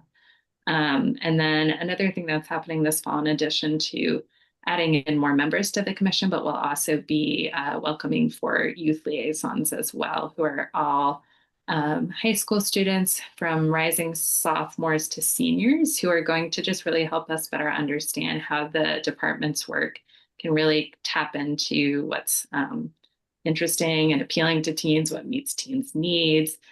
They all bring actually a wide variety of thoughts for what we could do or how the commission could help just show up for kids and teens in town. And I'm really, really excited for their voices too. If you're going to ask me my ideas, and I'm not lying about this, that was going to be one of my ideas. Like, there has to be youth on this committee because I could see high schoolers really, really giving good advice, and you just don't know what's going on. And they're living in such a different world than I lived in. So yeah. One of my things I really want to work, I've been a stay-at-home mom for 20 years. I did a video business just to like keep my mind going, and I love doing family videos. I did a lot of video slideshows for weddings and bar mitzvahs and all that, but now anyone can just do it on their phone in like 10 minutes. I miss doing that. But so I'm so excited to work again. I'm pursuing my dream, which is to be an actress, but I'm going to be a voice actress. So I'm trying to become a voiceover artist, but it's very competitive. It's very part-time, but I'm not giving up on that dream. I want to move to Hollywood, become an actress. My mom stopped me. She said, it's sex, drugs, and rock and roll. Hollywood would have eaten me alive. I hate to admit it, but she was right. Moms know. Anyway, so I'm shy, but audiobooks, commercials, you'd be surprised it's not like I think I have a great voice. I love acting. I went to big schools. I never really got into the plays because it was too competitive. So still pursuing the dream.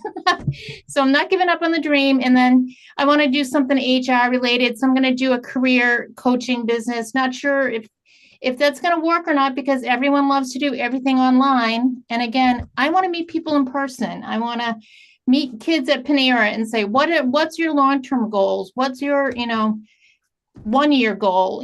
What can you do volunteering before? The job market right now is crazy. It's just very topsy-turvy. And I feel like there needs to be more personalization. So I'm going to be the job search with heart. That's what I'm calling my business. So, and my business is called Opportunities. And that's basically why I wanted to join this youth commission, because I think we just want to provide opportunities for youth. I have 2 kids. One has some pretty severe mental health issues, but I want him to have the same opportunities as everyone else. There's a lot of stigma out there.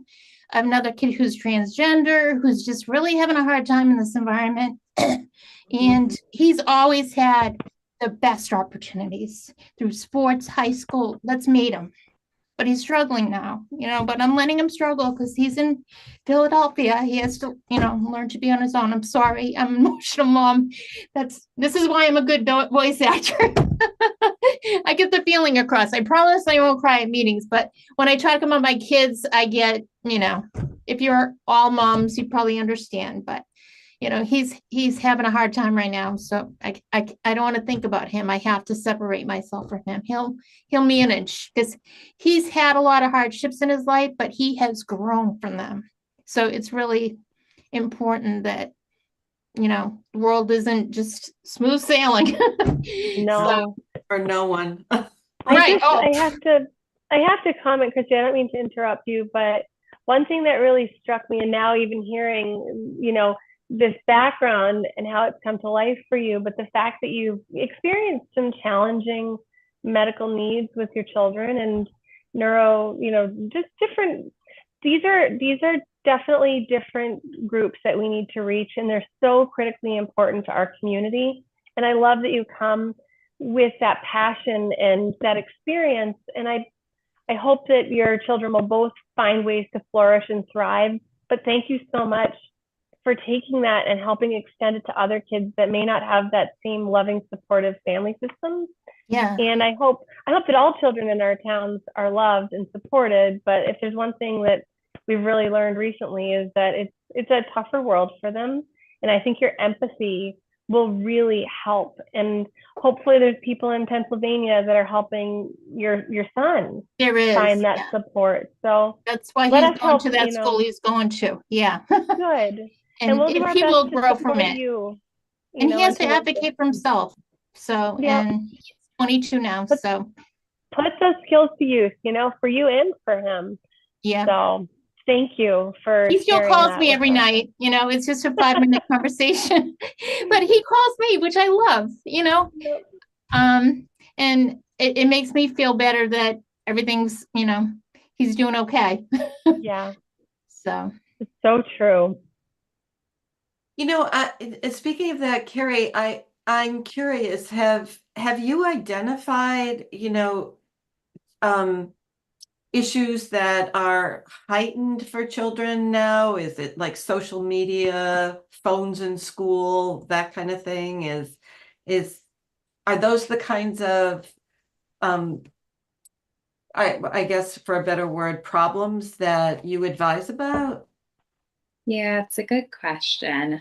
I would say less around advising on how to solve them and more around how to best hear from youth on what they think is the ways to support them. And so I have to just give the team credit though. Sometimes we're pitching ideas and they're like, we have done that a couple times before. So they do already conduct surveys with youth just to hear from youth directly, and they get good response rates and good data out of it, especially out of the Encompass program, I believe it's called. And when you're asking that question, Julianne, I'm remembering probably 4 or 5 months ago, we were talking about just some of the learnings that they had around youth and risky behaviors, and really trying to make sense of what they were learning around the different behaviors for like substance use and abuse. And I think even in a town like ours, that can still be a challenge for youth. And the trends they just look different than maybe any of the 4 of us would anticipate, given our gaps from when we were last in high school, in the situation. Yeah. So they've got some really great insight. And so we're less helping them identify what might be some of those areas to really focus on, but more thinking about like, how do we make sure that we're getting all the voices? I just, from my professional hat, I like it's great information and great data, it includes, and it can be dissected to make sure that it's really understanding and hearing from voices across the board. So, I actually remember asking around like, is there a subset that you could stratify for kids who identify as LGBTQ? And like that was actually like solidly in there. Same with just like being able to understand gender differences and some of those responses and how that risk landscape changes. And it's really great programming. I will say again, just again, wondering about where you were with the heaviness versus like looking for something a little more like fun to ease into. We don't spend all our time there, but we are talking about and checking in on all of those parts of their programming as much as we're thinking about how do we have fun opportunities for kids and families to get together? How do we let everyone know about, you know, the very broad set of services that the department offers? Yeah. And there are a lot of good services out there. We've been members of T-Flag forever. Yeah. My son is in out Metro West. He, you know, not that he's in now that he's in Philadelphia, but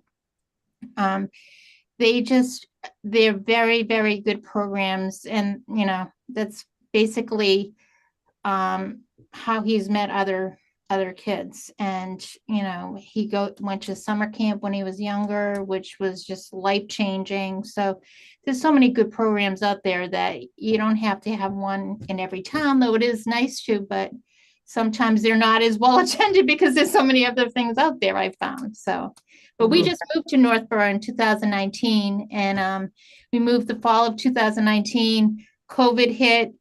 My business kind of, you know, my equipment kept breaking. I kept saying, you know, all right, this is a sign, you know, and then technology kept changing. So I said, you know, I'll take a rest on my business for a while. But Northborough has been, you know, we moved from Maynard, which is a very small town, is a great town. We loved living there, but they're just so small. They don't have the resources. They could not support my youngest son, and he was just really struggling, and nobody wants to move, you know, but there weren't any good private schools that were a good fit. And, you know, we said, you know, my other son was going to Assabet at the time, technical school. So we just said, you know, Northborough, Westborough, and then we found a home here. And Northborough just does it right. They just do everything right. I've just been kind of a bystander seeing, you know, everything done, and, you know, the town meetings, everything. I mean, you just have, I know you have more resources because you're a larger town, but the school, you know, Michael's old school, you know, they didn't understand that he was anxious. He does a lot of masking, you know, and like they picture an anxious kid to be sitting in the corner shaking, you know. And I met with the school principal at Milliken. She's like, oh, we go through a lot of training about anxiety and depression. And it was just such a relief. I'm like, we moved to the right town. And it's really helped my son. He went to Assabet too, he just said. So I haven't integrated myself in the community because my kids weren't in the sports. They weren't in the schools.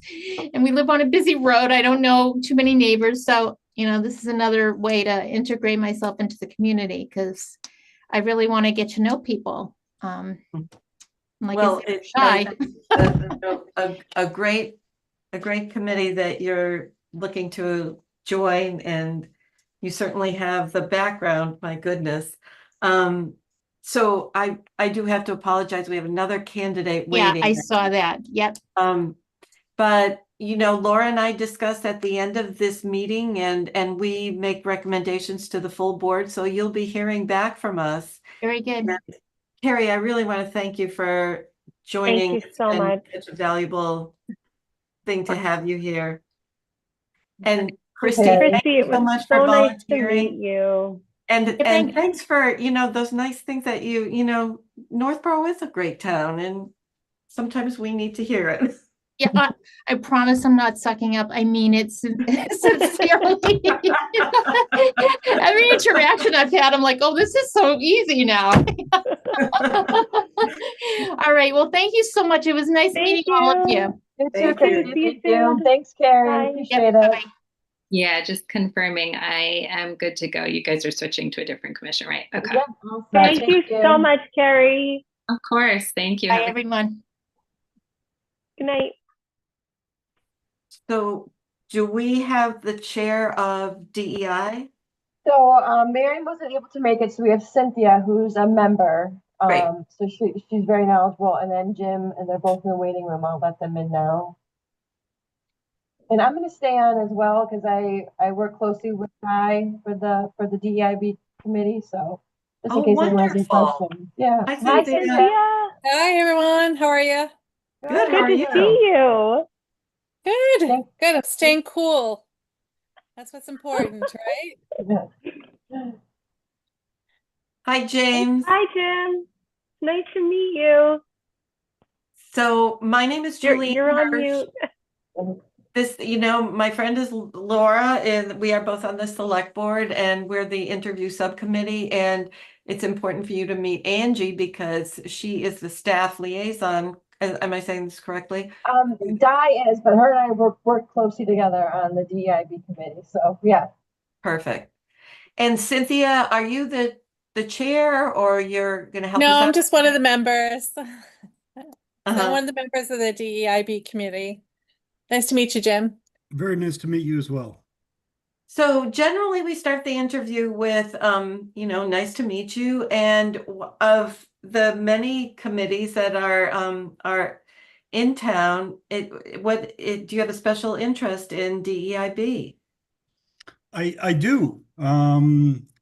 I have been a scout leader. I've coached baseball. I've coached basketball. I've coached soccer. Been highly involved in the town, and but all of that was with my youngest son. My oldest child is actually transgender. That started in the sixth grade, and it's been kind of a remarkable journey, um, just for my own personal growth, like not just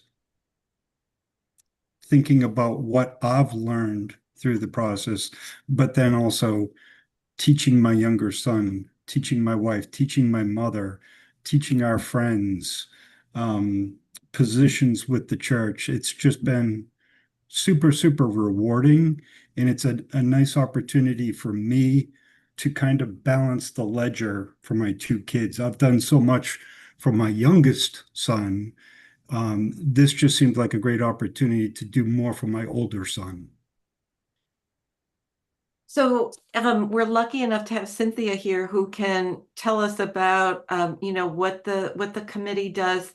I think for a little bit during COVID, did you take a break, or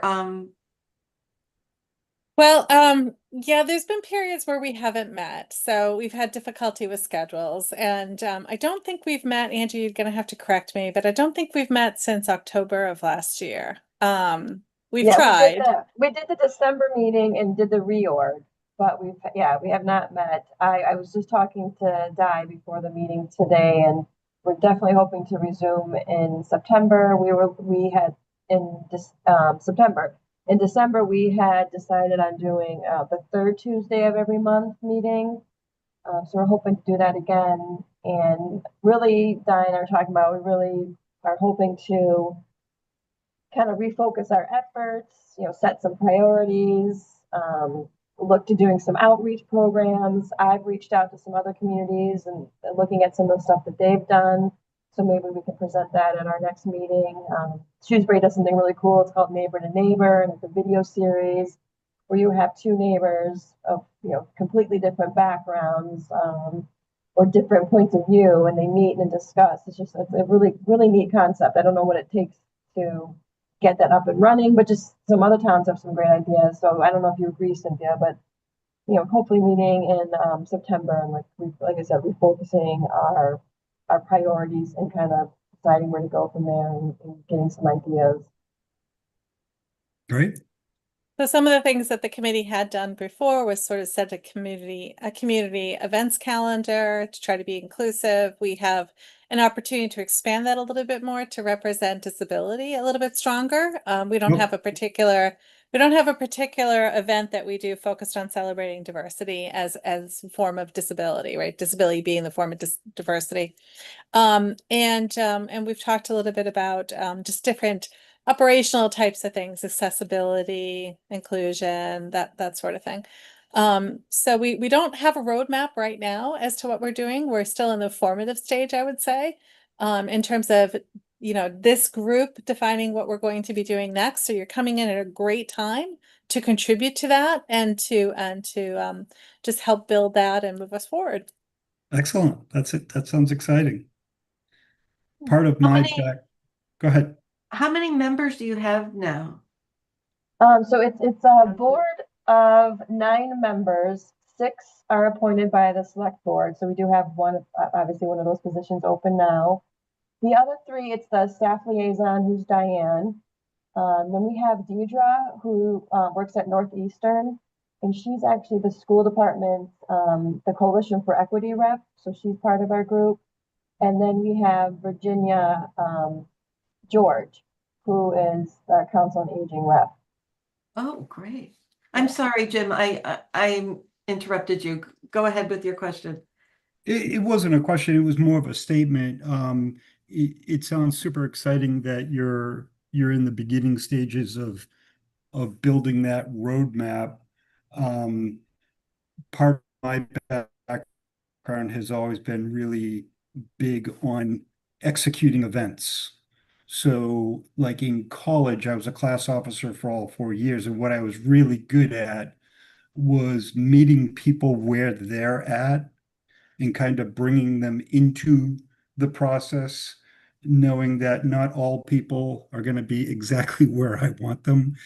And I developed a skill of being able to read people, come back to them at a later date, and get them involved later down the line. So by the time I graduated, and you bring that even further, 25 years after graduation, when I go to an event and put it on, the whole class is engaged because of what I've done over 30 years. I've taken that same process to my professional life. I've taken it to the events that I've run in town. It's what I'm really good at.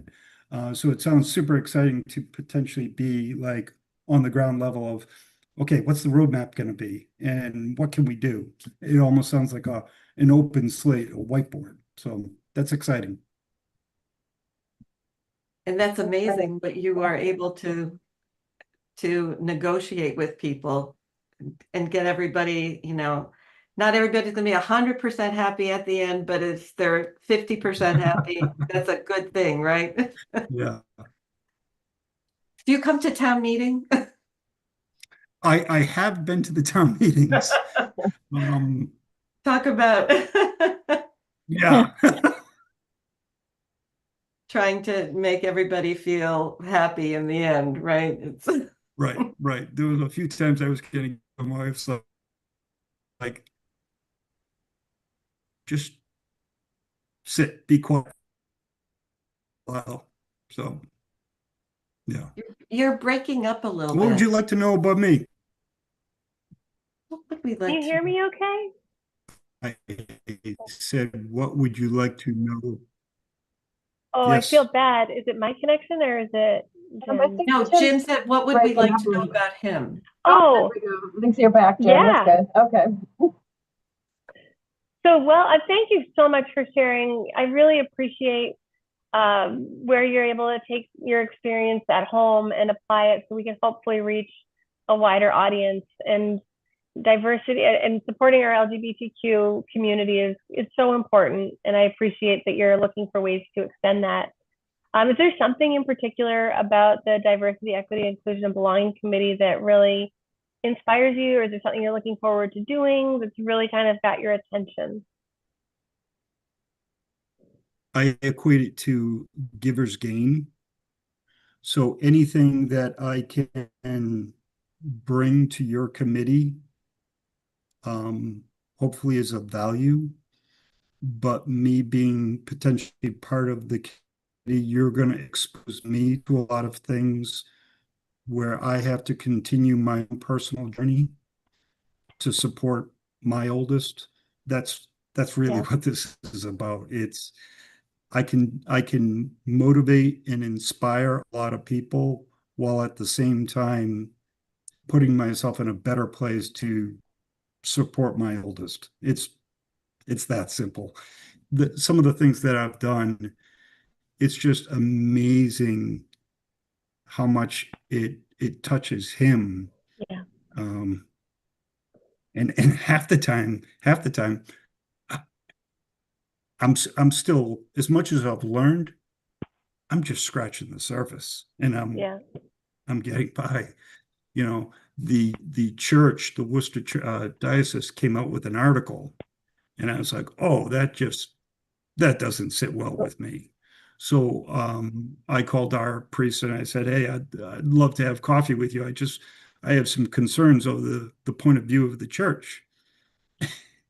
And I went and I had coffee for 90 minutes with our local priest. And my oldest was like, Dad, you are just unbelievable. You picked a fight with the church for me. And I said, I didn't pick a fight. I was trying to understand their point of view, but also Mhm. articulate my point of view relative to all God's children and being accepted. And what Yeah. I told my oldest son was really like, you need to go to the church. You need to hear what I heard, whether you have the church in your life or not, completely your call. But I would encourage you to go have the meeting that I had. I'm happy to go facilitate the conversation. And it was just very eye-opening. And when we Yeah. went through the counseling, man, it was like a project manager. Okay, would come out of the meeting. Okay, here's what I heard. You wanted this. I heard them say that, like, it was managing the entire team, team being our immediate family, our extended family. And the hardest one was my youngest son, who was just like not on board. And I said, as you get older, someday you'll have your own family and you'll understand what I'm trying to do. Yeah. So to me, it's all about education, Yep. which never stops. It's about getting people to events, and it's about celebration. Yep. Have a And I great celebration. I believe you know Karen Eris. yep. You're breaking up. I'm so sorry, but I know Karen.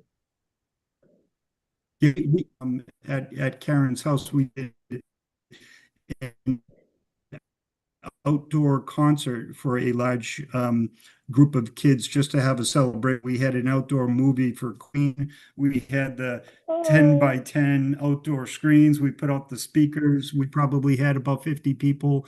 We raised $3,000. It was awesome. Oh, I so before I say that, I want to comment on that. But what I did want to say is I hope that your experience with your son, you can take some of that knowledge and bring that to the committee so we can, as a town, do more support to support him and others that need that extra support. So thank you for sharing that, and I hope that that's something that'll really Sure. weigh in on your your contributions to the committee. And then I was also going to say I love the picture that you sent of the Mount Washington hike and celebrating, and these accomplishments. So I really, it's so important from an awareness perspective for the work that you're doing. So thank you. And I hope you could hear that. And I'm sorry for the choppy connection. I heard it. I heard it. Um, the hike was a presidential range hike in one day, and we had the flag. What flag do you want? And I said, it doesn't matter. It doesn't. I accept you for who you are, what you want to be. It doesn't matter. Give me any flag you want. I'm gonna wear them. So that was a great time. Cynthia, do you have anything else you'd like to tell Jim, or any questions for him? I don't have any questions for you, Jim. I know we don't know each other yet. I'm looking forward to getting to know you. I've been here for, oh my God, how long now? More than 20 years. And I have family members who have been on a similar journey to your child's. So I think we have a lot to share with each other. And I'm just looking forward to having that other aspect of diversity amplified in our group. I think it would be great. I agree. Laura, anything else? No, I've enjoyed getting to know you, and I definitely look forward to the work that both of you are going to do on behalf of the committee. So thank you so much, Cynthia, for being here tonight. It's always I'm nice happy to. see you. Anytime you guys need anything, just give me a holler. I'm always around. I don't have a very exciting life, so It's not that, which but is good. I could validate that when something is needed, Cynthia never fails to miss the call. So thank you. I try. Good to meet you, Jim. Look forward Yes. to connecting with you more. And are you all set? Do you need me Likewise. anymore? You guys are No, all I set? think we're good. I think So we're Jen, good. Thank you. now Laura and I discuss all the applicants, and what happens is that we make recommendations to the full board, and at their meeting on Monday, a vote will be taken on the many interviews that we've heard tonight, and you'll be hearing from us. Great. Thank you. Well, stay cool, Thank you, everybody. you. Thanks for You coming. too. I'll keep Bye. you One up. more day, Bye-bye. right? Thank you, Jen. One more day of One more day. Bye. Bye. Thank you. Okay. Wow, we have some great applicants. Julianne, before you go through the motions, I just want to make a correction. After we were talking about the cultural council having 2 3-year terms, for the if you could change the terms for the cultural council, I'd put 2 years because I was trying to stagger them a little bit, but we do have to do 3 years. Yeah. Yeah. It I have to didn't pull up the click, so it motions. mentioned it. Yeah. So the motions for the cultural council, I'd put a 2-year term. But It's 3. It'll be a 3-year. Yes. It has to be 3. Okay. Yeah. Sorry about that. Okay, so now we have to do this, according to the procedure. All right. I'm just trying. I'm sorry. Can you pause for 1 second? I'm just trying to find the email. Just kind of giving some guidance on the motions. I know that is true. I know you sent it. Oh, I found it, Angie. Thank you. Oh, good. Okay. Okay. So Too our many first windows open. candidate was Jack Carney. And what is your feeling about Jack? He was the alternate. He's very experienced. Yeah, let me go back to my notes. Gosh, first of all, how lucky are we to have so many fabulous applicants before us? This is amazing. I know. So I was really impressed with Jack's comments. One of the things, when I asked him about the role, I guess he told us about the role of the ZBA, and he really has taken great strides to make sure that he is following. He's not there to make the laws, but he's there to enforce them. And I thought it was interesting that he was able to really separate that.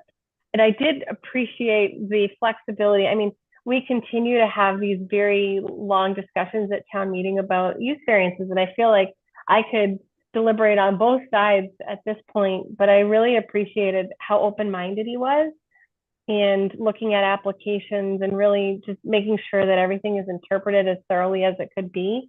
It also appeared to me that there might be some gray area, which is more of a planning board probably topic, but when he was talking about the application between the special permit and the 4 use variances and the hardship, and then he ultimately came back and they said it was just a special permit. So I just thought, like, there's probably some gray area that the planning board is probably familiar with, but it definitely stood out to me when he was commenting about it today. But ultimately, I just really appreciated that he recognizes their role. He understands the bylaws, and yeah, I think he'll be a nice addition to the board. I appreciated that he's focused on real estate outside of the town, and he didn't see that as a conflict. And he's got a long history, in the town, and he's also served on the committee, so I think he knows what he's getting into. I'll pause for a minute. Did I answer your question? Yes, I agree. I think he'll be a perfect fit as a voting member. So I will make, a motion. I move to recommend that the select board appoint Jack Carney as a voting member of the Zoning Board of Appeals for a 3-year term ending in 2028 at their next scheduled meeting. Second? All in favor, Laura? Aye. And I vote aye. So we will make that recommendation at our next meeting. Okay, so Samir is applying as an alternate for a 3-year term. So I almost would like to table this appointment. That would be my personal feeling, unless you feel strongly. Samir has some great ideas for the town, but I think that he's more about economic development and more planning than ZBA. And I appreciate when he said that he wanted to see that side of it, but I want to talk to him a little bit more, because it seems passion is in planning or economics. But if you disagree, please let me know. No, I appreciate his passion. I really appreciate the thought that he's put into it and the experience. But he did, I think there are several other options that he had put on his application. And I know that I agree with you. He seems like he may have a skill set that's better suited for another committee, because of his desire to improve the services in the town, and just especially the economic development piece. So I agree with you on that. Yeah. Well, I mean, I think we can have another conversation with him, and I don't want him to get into this and for him to think that that it's a board where he can do a lot of that master planning kind of thing. Yeah. Okay. All right. So Angie, we're going to table that, but we will, do we bring it to the full board, or we can just mention that we're going to have a continued conversation? Right. Yeah, and then we can schedule something with Samir. Yep. Okay. Okay. All right. Next was Shane, who is on the NAC and wants to be on the NCC, and she is the artist with and the young family, and wants to be busy. And I think her energy and her artistic interests, she would be a great addition to Cultural Council. Your thoughts? I completely echo your sentiments. She seems like a natural fit. It'll be a nice, I think she's the second person that we've interviewed that came from NEC to serve simultaneously on the Cultural Council. So hopefully that's working out really nicely to have that collaboration. Yeah. So do you want to make the motion here? Sure.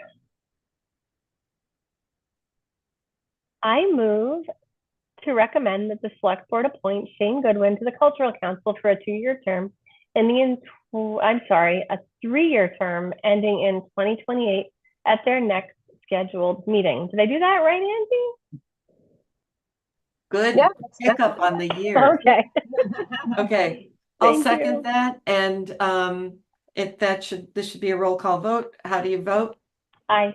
I vote aye, and we will recommend Shane Goodwin to the full board.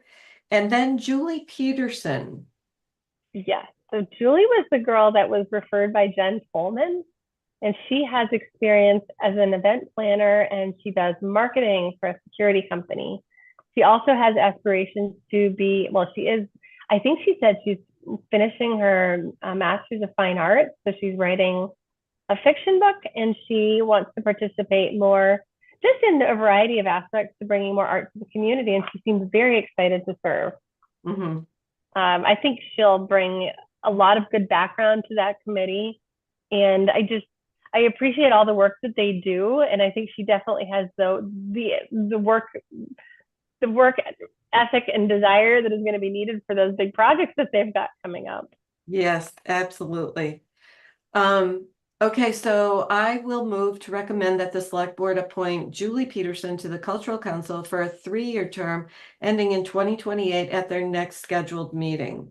Second. Roll call vote. All in favor? Aye. And I vote aye. And we will recommend Julie. And then next is Susan Susan as Omer. this is for Youth Commission. Yep. And she has so much experience working I with know. children. I mean, I did love that about her. She's worked with a lot of different groups in town, which I think will give her a nice expansive network to really support the Youth Commission. I also love that she still enjoys working with kids. I thought it was, I mentioned this to her, but I love that she found inspiration for this board because of that high school event. It's always so interesting to see what is the trigger that excites people. And I hope that the Youth Commission will give her more opportunities to find those connections. And I think the fact that one of her focuses is outreach, she'll help really spread the word to the work of the Youth Commission. And she mentioned several times that service is their passion. I think it was her that mentioned more of a centralized way of, letting folks in the community know about service opportunities, keeping more, just so the people that want to get involved will find a central area to find either projects or groups that will participate. So I think that, those are a couple of really great skills that will help, help, in the Youth Commission's work. I'm like jumbled words, I'm sorry. I feel very positive about moving her appointment. Would you like to make the motion? I would be honored. I move to recommend that the select board appoint Susan Ogar to the Youth Commission for a 3-year term ending in 2028 at their next scheduled meeting. So this has to be roll call vote. How do you vote? Aye. I also vote aye, and we will move her application forward. And then Christy. Oh, yes, Christy, the young mom. She's got a 9-month-old and a 9-year-old. And I love that she's spending time. I never appreciated living downtown, but she's definitely involved in enjoying all of the, walkability. So we'll have to chime her in when we've got questions about what areas of improvement for downtown walkability go. But she had, she mentioned that she speaks a lot with local moms through her job and feels like that's been a good way for her to really, understand some of the needs. And I'm sure that reaches a variety of ages in town, but also to help spread awareness about the type of work that the Youth Commission is doing. Also having a 9-month-old, she's going to be like right in the thick of it with those young families, which I think I loved having Carrie chime in, by the way, and just saying that one of the bigger needs for communication in her group was for those young families. So hopefully Ashley would have some good suggestions to share there. I think it's my turn to make the motion. Okay. I move to recommend that the select board appoint Christy Alexander to the Youth Commission for a 3-year term ending in 2028. I think we reversed it. That was Ashley. I think the motions got flip-flopped. Yeah, I think you mentioned Christy, Juliana, that Laura was talking about Ashley. Oh, I think the motions got mixed up. Yeah. Oh, that's my fault. I apologize. Oh, I'm sorry. No, I didn't mean that. Andy. No, thank you for correcting. Okay, so wait. Okay. We're talking about Ashley, who's yes, I know exactly. Okay. I move to recommend that the select board appoint Ashley Klebanow to the Youth Commission for a 1-year term ending in 2026 at their next scheduled meeting. Second. Roll call vote. How do you vote? Aye. How do you vote? I vote aye. And we will move her forward. And now we will talk about Christy. Oh, okay. You know what? What? Okay. Nope, that's fine. My brain is getting There's a lot of people that we've talked to today, Nancy, for a lot of Yeah, no, boards. you guys So are I'm just very good. making You're sure. good. Yeah, Christy's next. And Right, yeah, she- I did switch those. I apologize. I don't know why my brain did that. Oh, no, no, On no. emotions. Oh, yeah, that's right. So Christy was applying for the youth commission. Okay. Correct. Yes. Yeah. Mhm. And she was the last person for youth commission. Correct. Okay. Yes. Almost an empty nester, I think she said. Yes. Yeah.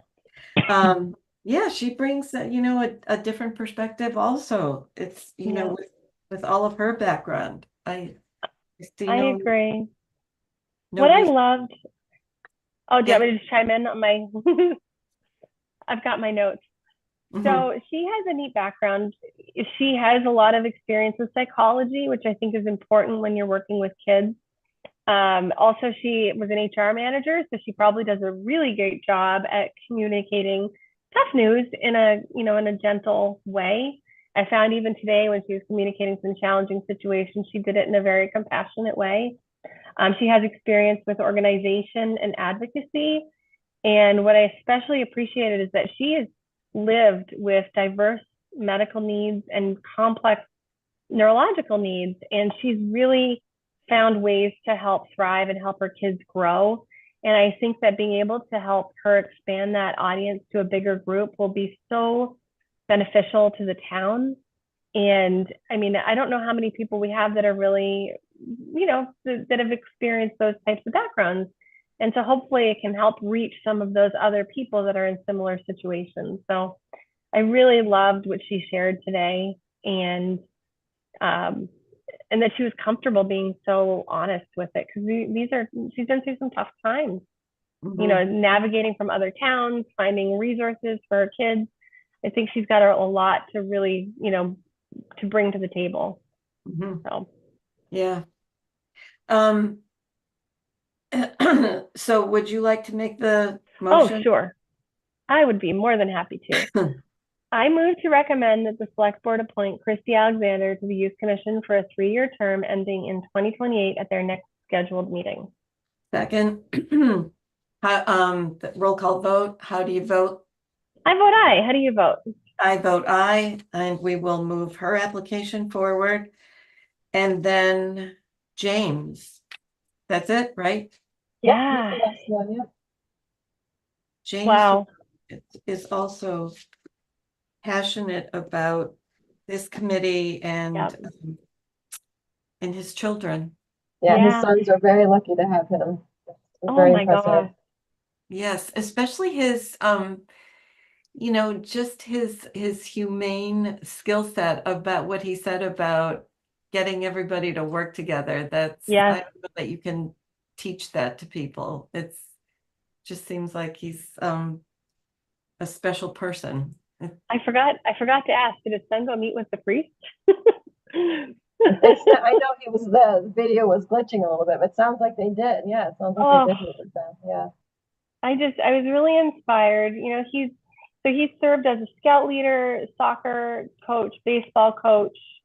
And, I think as your children are finding out what it is that's going to, that they want to be. And I'm sure that the fact that he was so open about the path of helping his son get the support and love from the rest of the family and taking all of that education firsthand, I can't imagine a better person to help others that are, in need of other, I guess, I don't even know what the right word is, but just helping them navigate, those conversations and still continue to be very inclusive and loving and supportive. And I hope that we can, I hope our town's been supportive and inclusive of his son, but if there's things that we can do better, I hope that he'll be able to bring that to the table.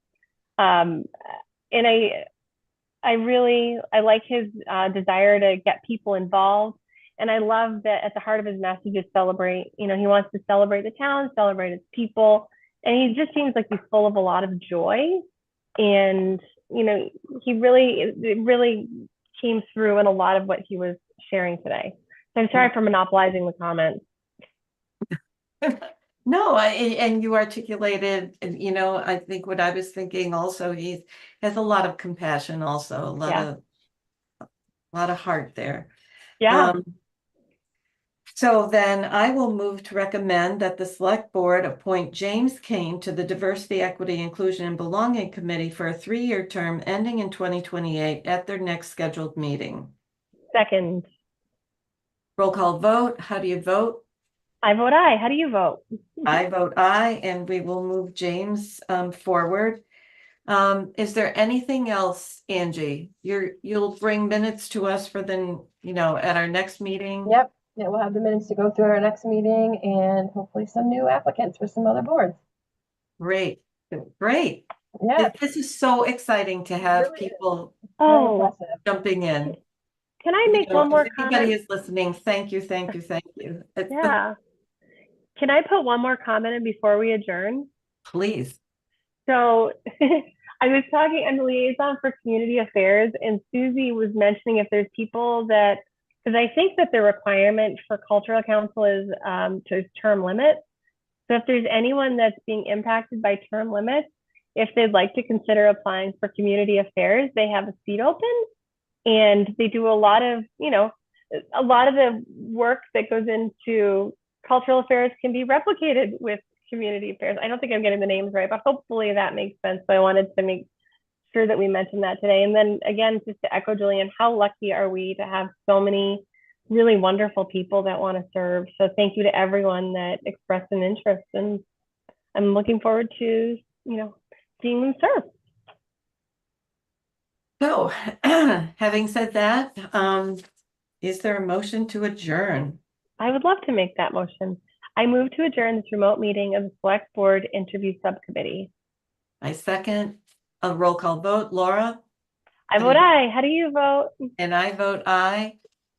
And that Angie, adjourns our thank meeting. you. Thank you. Thank so you, much. Angie. so Thanks, much, Angie. Julianne. Have a great night. Have a good night. You too.